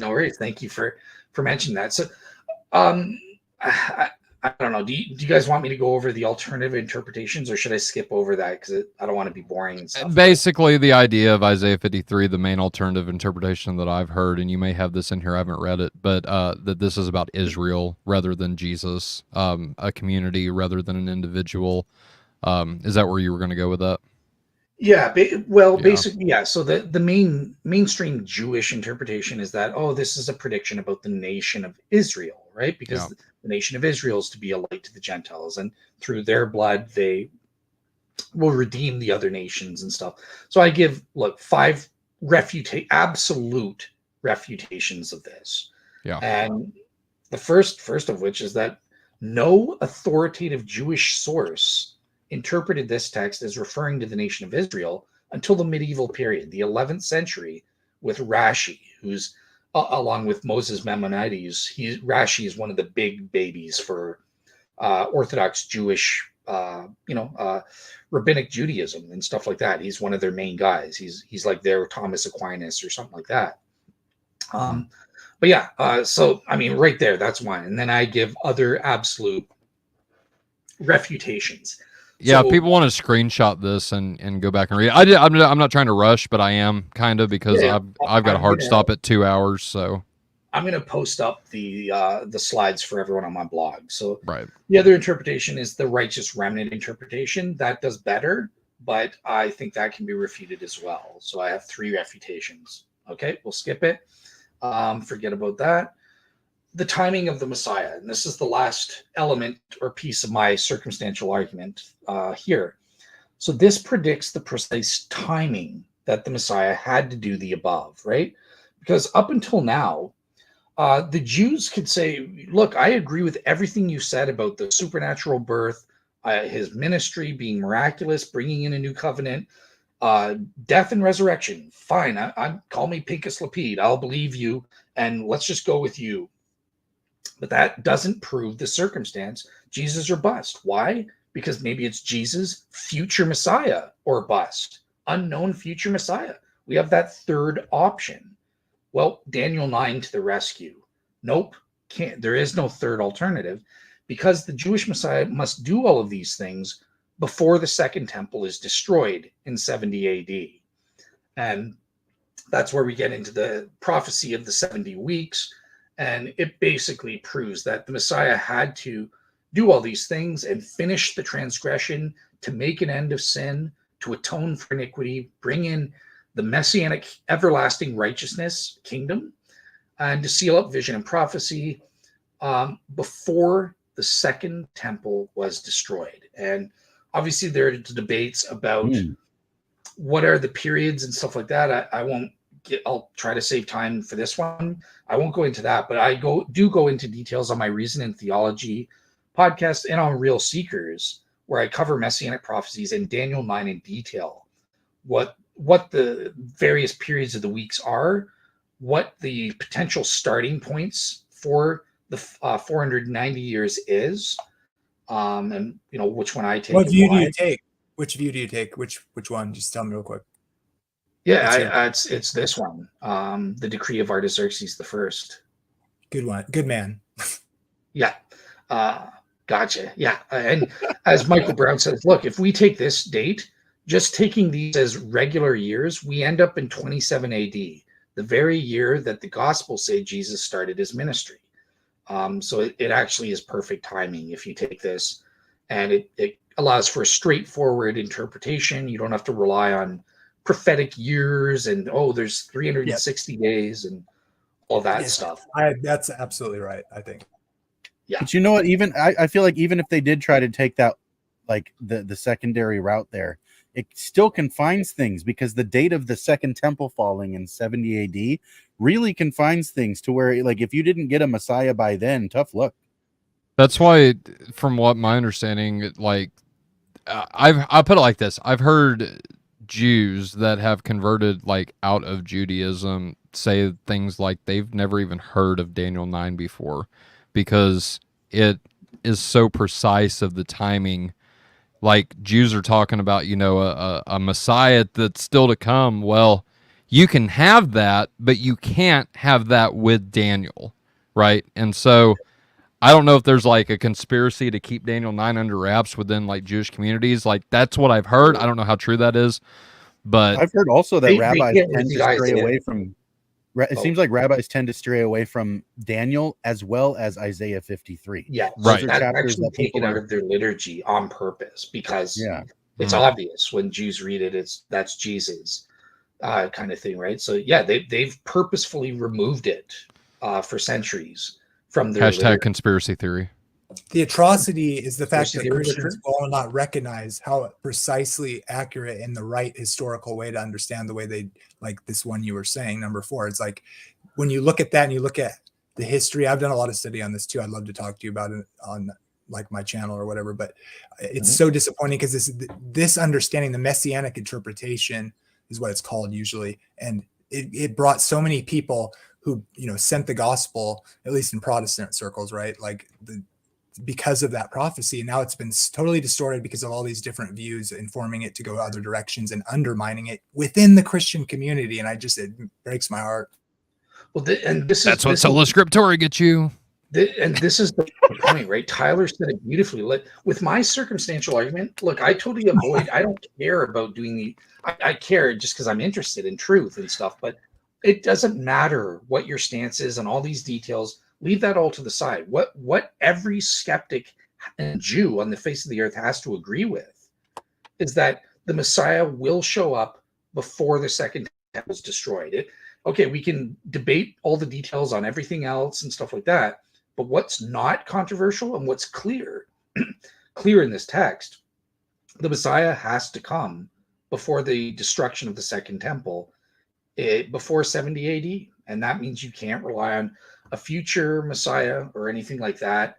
And because there are no other Messianic candidates who are even claimed to fulfill these other Messianic prophecies, right? There aren't even any Messiahs that have unfalsified claims. Only Jesus. That's it. Before 70 AD. Even the New Testament, right before the scene of Jesus, where he calls his disciples, I think it's like Luke 3 or 4, right in that area is one of the references. But he's like, it talks about in the narrative of the gospel how he's the people are in expectation and they're wondering if John the Baptist is the Messiah. So they knew. It shows in the text that they knew. It's not really disputed, right? Well, I think that's why Jesus himself quotes Daniel, right, to say, hey, look, this entire book has something to do with me, right? The Son of Man riding on the clouds and things like that. It's like, this whole Old Testament, and even he said it, right? Like, if you don't believe Moses and the prophets, for they wrote about me, and then in another gospel, he talks about Moses, the prophet, and the Psalms, all alluding to him. So it's like, yeah, you see you're right, Jamie, nailed it. There was an expectation of Messiah, and whenever Jesus comes, that's his entire ministry, is proving that he is that Messiah all these Jews have been waiting on. Because you even see in the Syrophoenician woman? I think that's who that is. The lady at the well in John chapter 4. Yeah. You see her. Well, when Messiah comes, right, won't he reveal all these things to us? And what does Jesus say? Lady, I am he. Yeah, but also she says, I know that the true worshipers worship God at the temple in Jerusalem, because she's a Samaritan, right? And he goes, think about this with the temple thing. He brings the new covenant. Right. I mean, I know people have different interpretations about the separation between Israel and the church and the temple coming back. I would just say the New Testament says Jesus is in the true tabernacle. So the glory that came before that temple was destroyed. It's been destroyed. And so, there's also things in the Jewish Talmud that they wrote 300 years later that talk about the events that were occurring in the temple around 40 years before the temple was destroyed. They talk about these signs, and they're talking about it because they're trying to explain how God was showing them that they wouldn't need the temple anymore, because they're trying to explain why they no longer have a temple. In the Talmud, it's Yoma 39b. And they'd record that all these, like when they did the Day of Atonement, starting 40 years before the temple was destroyed, the scarlet ribbon never turned white anymore for the 40 years before the temple was destroyed. And that's right when Jesus dies. So it's an unchristian source that backs up the Christian message. So just something interesting to look up. That backs up Protestantism, 30 AD, not 33 AD. So, sorry. Take your sola scriptura nonsense out of here. I haven't heard any refutation from you. I'm waiting for the response video, but okay. So I just dates don't matter. Done. So I just want to, and we're talking about Daniel 9 dates. Exactly. Yeah. I just want to summarize. Look, my case is very minimal. I've designed this to not get into the disputes about details and stuff like that. This is something that every Jew and even skeptic should be able to agree in terms of the Messianic prophecies, right? So the birth of the Messiah will be accompanied or associated with a supernatural sign to the house of David that God is with us. The Messiah would be a miracle healer. He would issue in a new covenant and be a light to the Gentiles. The Messiah would die to atone for the sins and rise from the dead, as per Isaiah 53. And all of this must be accomplished before 70 AD. Jesus is the only other candidate, messianic candidate, known in history who makes those claims. There is literally nobody else. Name to me the other messianic Jewish candidate who fulfills just those minimal criteria.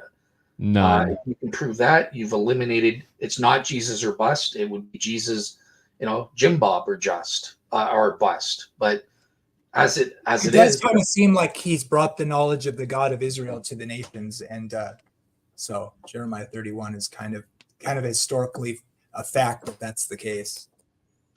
Exactly. Yeah, it's totally uncontroversial, right? And we have this situation. It's Jesus or bust, and nobody can really deny that. We don't have Jesus Jim Bob or bust, right? We can't have Jesus Bar Kokhba or bust.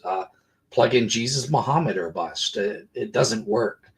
Nothing works. How can you not believe that Jesus is God's messenger, that he is God? How can people not believe it with this evidence and with what we know they said beforehand? It proves it. There's no reason not to believe. I agree. Amen. Well, sin, yeah, but that's not a reason. But it's people's sin and hardness of heart. They're not open to the evidence. Like I presented this argument to an atheist, David Johnson, on Skeptics and Seekers back in 2018. And you can see he's just desperate to avoid. He'll come up. He'll basically, it's amazing what human beings can do to try to excuse away or dismiss the evidence when it's so clear. I mean, to be fair, this is what the Bible and Jesus specifically said would happen, right? There are going to be people, and there have been people. I mean, think about it, guys. Jesus was doing miracles right in front of people, and they still found a reason to kill him, right? It's because simply they don't like him. They don't like what he's got to say, because it goes against, whatever they've been taught, whatever they think is true. It takes real humility. And so maybe we can, for the last 10 minutes, talk about practicality just a little bit. But at the same time, it's it takes humility to accept that I'm wrong about something. It takes humility to not only accept that, but to admit it.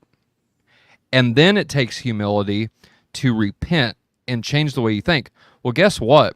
Everything that I just laid out is what Jesus told us we had to do in order to gain salvation, right? In order to be able to participate in the salvation that God has laid out for anyone. And that's a beautiful thing. Dana and I were talking about this the other day.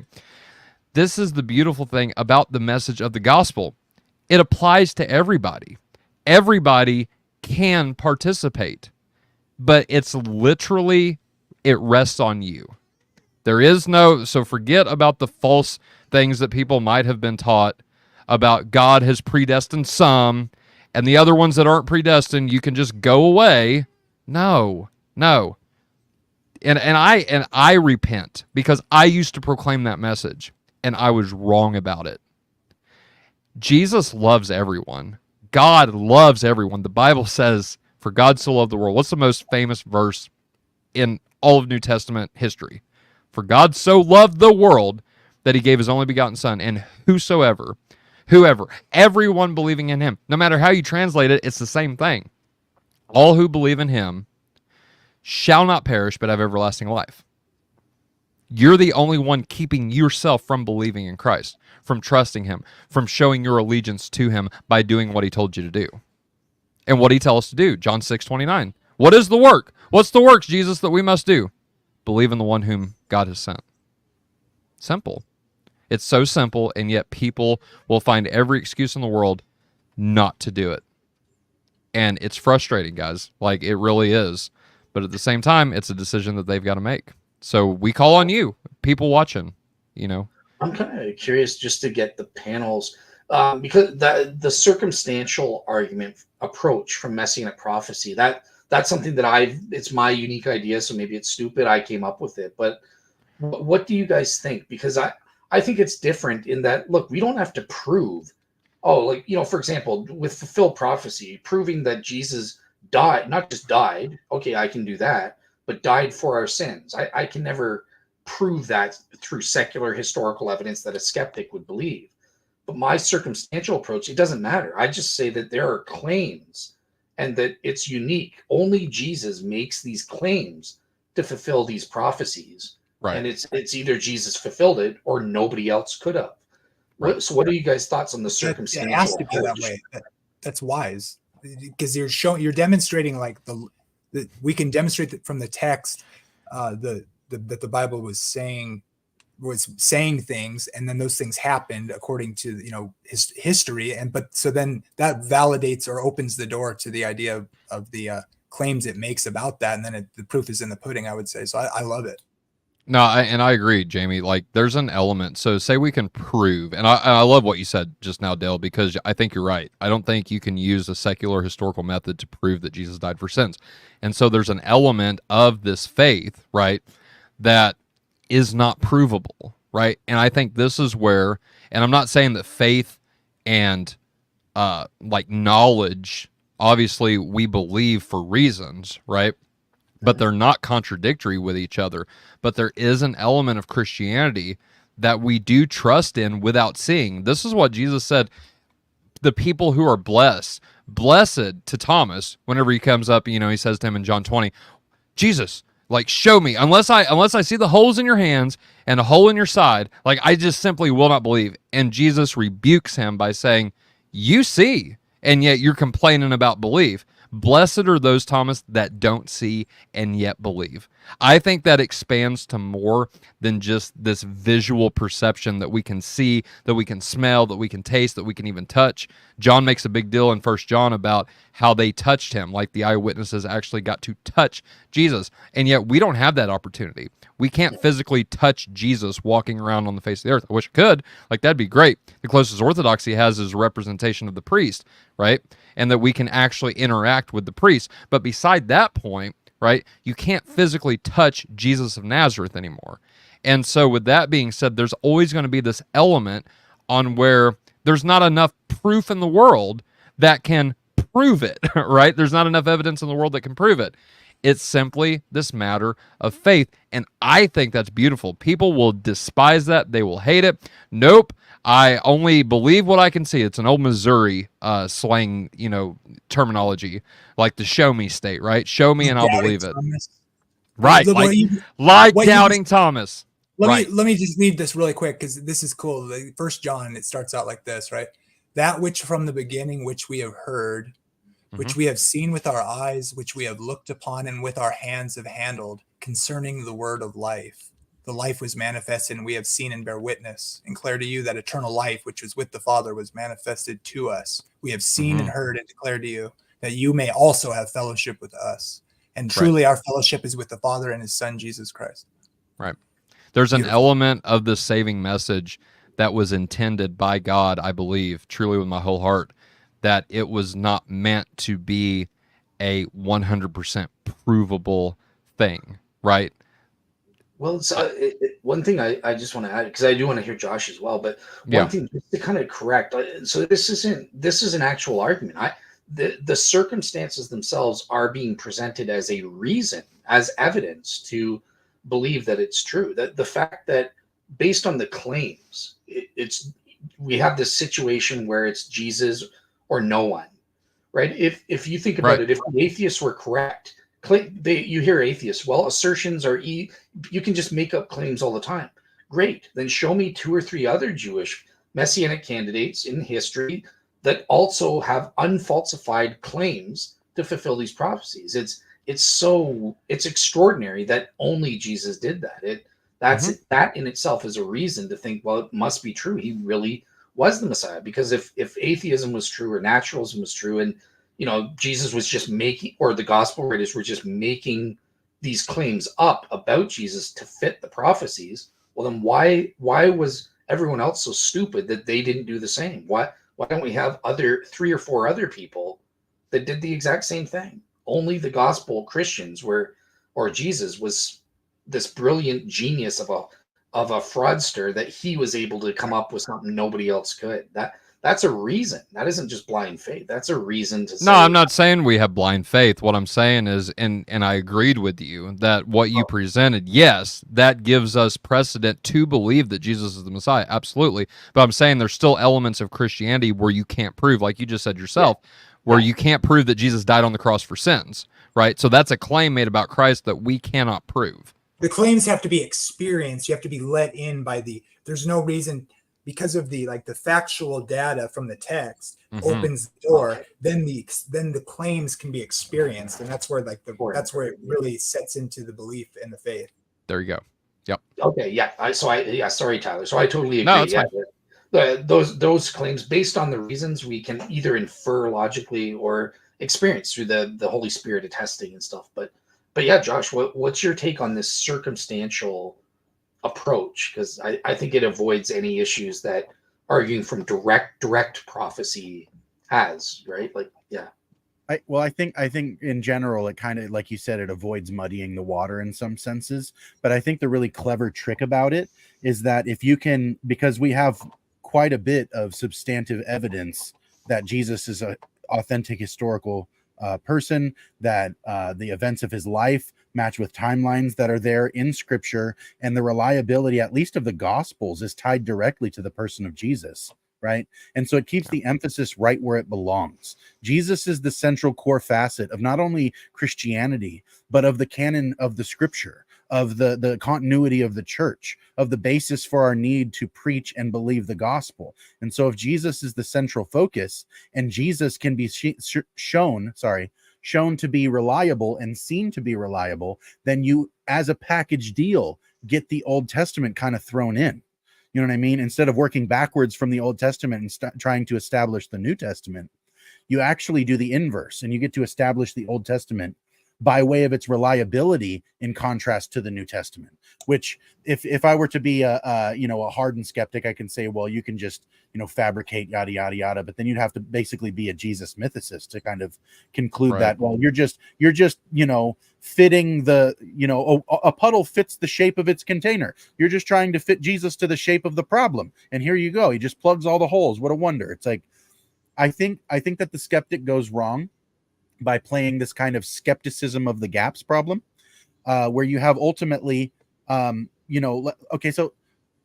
Christ is doing something and fulfilling something that has nothing to do with the people who are his contemporaries, right?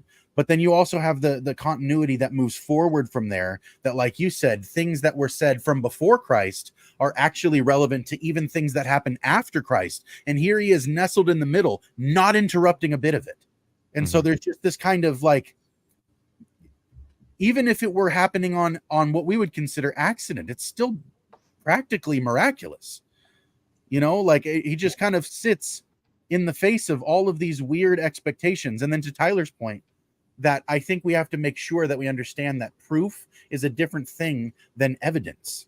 Evidence is what we live based on most of the time, especially on claims that don't actually have physical manifestations of evidence. Like, I can't prove mathematically or any such thing where proofs are actually possible. I can't prove that my wife loves me, but the evidence is in favor of this, right? The evidence that is made manifest in front of me it makes the claim reliable. And so in the same way that we say Jesus died for sins, Jesus made claims, like you said, and the claims in almost the same way as the Old Testament kind of by default gets thrown in because of the fact that we have all of these other things. And so all of the stuff that we find to be central ends up pulling all the tangents and the margin in with itself.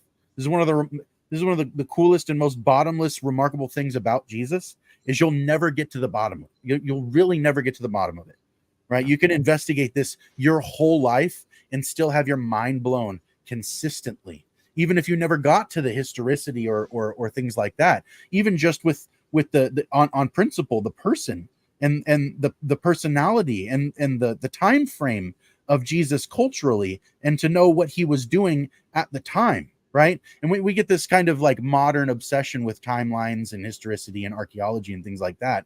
But it seems relevant now that one of the questions that was in the audience was, how did the patristics deal with this? And it wasn't necessarily by way of answering skeptics, right? But at the same time, in our modern day, those are the skeptics are the new Gnostics, so to speak. And they're almost using some of the same objections and wordings and things like that. There's nothing new under the sun, but in principle, what we're dealing with is a different enemy audience than the early church did. And so the tools at hand are still ones that, even if they weren't used in the first, second, third century, they're still proving the exact same thing that was present in the first, second, third century, which is in fact that Jesus is the fulfilled Messiah of the Hebrew scriptures, that he did accomplish a willful death with an innocent life publicly to make public shame of the dark principalities and powers and so forth. And then from there made claims prior to his death that he would have to carry his cross, which he did. And we still take that today almost metaphorically because we apply it to ourselves. It's remarkable that he told the disciples, pick up your cross and follow me, as though that were already taking place. He already had a cross on his back. There's lots of stuff that Jesus did even in his lifetime that makes this like a seriously solid rock bed of information.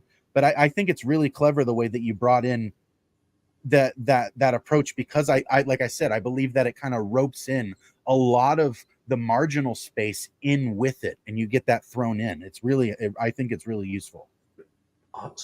Awesome. Yeah, no, that's gratifying to hear. And I'm glad that you guys got kind of the nuance, because I like when I debated it with the atheist David Johnson, he just wasn't picking up on it at all. He didn't like it because I guess it made sense, right? Like it was too, look, we're just looking at the claims here. Like he wanted to transform it into a kind of the traditional argument from prophecies and stuff like that. But like the circumstantial argument, I think, is the way to go. And obviously there are certain elements that need to also need to be added that I didn't present tonight, but I have presented in other things, right? Like, so for example, I've looked at other religions, like such as biblical prophecies in Islam, right? Biblical prophecies for Muhammad. And I've asked the question, okay, well, based on these prophecies, can we, number one, do we end up with the same circumstance? Is it Muhammad or bust? And no, I found they're like, based on those prophecies that Muslims will give, that they say, well, Muhammad fulfilled them, there's at least 5 or 6 candidates for those things. So we don't get Muhammad or bust. And it's the same for other prophecies about other religious figures. There's always at least a third or more, 3 or more alternatives, right? It's only with Christianity and the Messianic prophecies that we get Jesus or bust. That I find fascinating. Well, so 2 things, and then we're going to wrap. I think first and foremost that you have within the Old Testament so specific prophecies about Christ that it can only be in the way that you presented it, Dale. And I find that fascinating. And I think that people should really take that into consideration, that it is only Jesus that can fulfill these, that did fulfill these. But even if you had the possibility of someone else fulfilling them, nobody did. And if someone wants to say that they did, well, then that claim is on them to show us who that historical figure is and to present the evidence like you have. Right now, it's Jesus and nobody else. And so you don't have things like, so I was watching a video about Nostradamus today, which, by the way, spoiler alert, Nostradamus was not a prophet by any stretch of the imagination. Because what Nostradamus did was what you see a lot of psychic people that work at fairs and carnivals do, is give non-specific generalizations of metaphorical language that these things can literally be applied to anyone. You can't get that with Isaiah 7:14 and the virgin birth, that I would argue is virgin birth. But like Dale said, even if it's a young woman, I still have this, this miraculous sign that comes with Jesus's birth, even if you take the virgin idea out of it. So you still get these concepts that are so specific to Jesus that is not anything like anywhere else that you see whenever it comes to prophecy and foretelling the future. The second thing is, I'll say, is that there is, I do believe wholeheartedly, every Christian and now y'all might get crazy on me for just a second, but let me finish. Every Christian should be a skeptic. I don't mean that in the way that a lot of people take that term to mean atheist or unbeliever. No, a skeptic is a person that asks questions. And so Honest. I really think that someone and all Christians should continue to ask questions. This is how we receive answers, right? And we should not, the term blind faith was used a while ago. We should not be following anything blindly. We should always have reasons to follow what we do follow, and it's more than that, even to be willing to die for those beliefs. Those take reasons, not blind faith, to follow and to ultimately lay down one's life for what they believe in. That's honorable to do that. And so, with that being said, Be a skeptic, not a cynic, right? yeah, there's an unhealthy, and I think, David Johnson is one of those people, and I don't know the guy, just, going by what you've said tonight, Dale. There's an unhealthy dose of skepticism where you're literally just looking to refute and to not believe things. And I've heard, like, not from David, but I've heard just different people say different things whenever it comes to Christianity, that it's like for example, the Jews saying that Isaiah 53 is about the nation Israel. That's unhealthy skepticism. You can't read that in that text, from my point of view anyway. I know people try. I know people will try to eisegetically read Israel into that. Now, if you mean by Israel Jesus, then okay, that's great. But they don't mean that. They mean the nation, and that's just not true. So I say that to say, be a skeptic, but don't be a cynic, and don't have this unhealthy skepticism that leads you to deny things that are clearly right in front of you. And so that, I'll give everybody a quick last word, and then we'll wrap. Yeah, I'll go first. I'd just say, to me, that something I've learned, and it's hard to do because, look, people are scared. Believers and unbelievers are scared to, and it's a hard thing to face. Like, don't believe something because it feels good or sounds good. And learn to discern the difference between someone who's being cynical or apathetic with someone who's asking an honest inquiry. That's the difference. An honest inquiry, even if it challenges the way we think or believe as believers, when you let the come and you have and you're brave or whatever, you face that, and then you look for an answer. Every time I've been able to do that and go deeper to understand what I believe and why I believe it, it's like God even predicts that if you do that and you dig for the truth, there's treasure there. And that's cements your faith in the proper foundation of truth. So yes, amen to that. Dale? Yeah. I think, Tyler had a lot of wisdom in what he said about, not be a skeptic. I prefer using the word seeker kind of thing. It's the same thing in my opinion, right? You're always seeking the truth, and that involves asking questions, probing, challenging what you believe and stuff, and saying, why do I believe this and stuff like that. And don't, as I've seen with the Messianic prophecies, I've seen how skeptics respond. That they'll just believe, they'll just reject and dismiss a Messianic prophecy and say, well, only the Jews know how to read their Old Testament scriptures. So that if they say it's the nation of Israel, then it's the nation of Israel. And that's just, number one, it's ridiculous. It's refuted in the text. Now, I'll say this, Jews are correct. In the early chapters, starting in Isaiah 40 onwards, it is talking about the nation of Israel.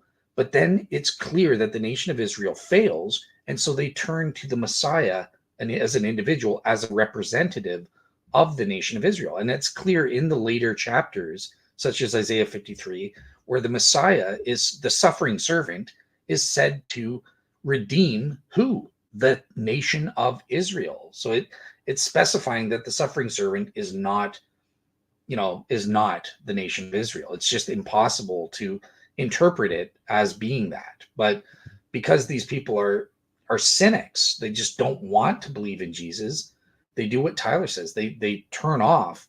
And in some cases, I think very sickeningly, they censor, right? So, we're not going to read this in synagogue. We're going to hide Isaiah 53 or the evidence from Daniel 9 from people, because it's clear when they read this, they automatically go Jesus. Just look at videos of people in Jerusalem. I love these videos where they just say, they go up to Jewish people on the street and they say, just read Isaiah 53. This is, from your scriptures. What do you think of this or something, right? They don't tell them what it is, but it's from the Bible. They read it and they're like, oh, this is clearly talking about Jesus. And they're like, oh, did you know this comes from your prophet, Isaiah 53? And they're just totally blown away. They think they're reading the New Testament or something. But that's my final word, is be a seeker always, a real seeker. Josh. I'm just happy to be here, man. This was cool. I have to be honest that I haven't spent quite as much time on prophecy as I probably could. But this was a really gentle nudge in the right direction for me, I think. I have now a new flavor in my mouth to chase. So I feel pretty grateful. I'm particularly pleased to have Jamie hop on for a while here. That was really cool because I know that this is a subject that's particularly in his wheelhouse, which is really cool. And I think it would be actually really kind of nifty to see Jamie and Dale just kind of talk about some of this stuff and hash it out. That would be something worth watching for me. So, if that can be a future tense thing, I'd be happy to see it. But like I said, I think the approach to having Jesus as the central focus of, let's say if we have to make argumentation to somebody who is a skeptic and what they're doing is asking questions with an honesty to try to find an answer, keeping Jesus as the central focus is the most fundamentally wise thing you could do. I think that's the best approach, no matter what topic that you're talking about in relation to Christianity. If Jesus isn't the central focus, then it probably shouldn't be the central focus of why you are or aren't a Christian. I think people often get caught up on some of the tangential things, but the approach that you were using tonight, Dale, I think was really very useful for keeping the main thing, while also cleverly on the back end drawing in all of the things that aren't the main thing, so that they can be kind of thrown in as a package deal. So I liked it. I think that this was something that I'll have to look into more. So I appreciate the time. Awesome. All right. Well, with that being said, we appreciate all of our viewers watching. Thank you for hanging out with us. And next time we will do a deconstruction video. And so my apologies for promoting that. I totally forgot that we were doing this tonight. And I told David let's do deconstruction vids. And so we didn't do that. But thank you all for hanging out with us. That will be next Friday at 7 p.m. Eastern time. And so audience participation involved in that. So if you would like to join us on the stream, that will be a place where you can do that. And speaking of people joining us, or joining us, I should say, I'm going to do a little impromptu type thing and ask Adrian Wyatt. I keep seeing you pop up in our comment section talking about quote unquote true orthodoxy, and I have a feeling that I'm not a part of that group. So with that being said, I would invite you, sir, to come on and explain what you mean by true orthodoxy the next time we have an open mic, and we might do one just especially for you. It seems like you have a lot to say, and I'm interested to hear what you've got to say about what you keep calling true orthodoxy. So with that being said, email me, faithunaltered@gmail.com. Here, I'll even post it up to where you can see that. And also to fill the time while you're doing that, we do have one episode coming up tomorrow that's not a regular Friday episode. The next episode of Cosmic Corner will be tomorrow at 7 p.m. Eastern. We didn't plan to have it on the first day of Pride Month, but what an appropriate symbolism that happens to be that we're talking about identity and thank you. Identity and the image of God tomorrow for the first day of Pride Day. So if you want to open the most sinful month of the year the right way, come and join us on Cosmic Corner, and we'll learn about what identity actually is. Yeah. So for the background for people that are interested in why I said that, I totally stole Josh's day. I didn't. Dr. David Bradshaw, we had him planned for May the 10th, And Josh was originally going to do this a week later, so May 17th, but Dr. Bradshaw asked if I could move that to the May 17th slot, and I said, yeah, let's do it. And then I called Josh after, so I didn't even confirm it with him. But it worked out because you guys now are doing this on the first day of Pride Month. By the way, Christians want their rainbow flag back, for those interested. Amen. Noah, I know a guy that would want that. So anyway, but with that being said, y'all have a good night. God bless. And know for a fact that you are loved.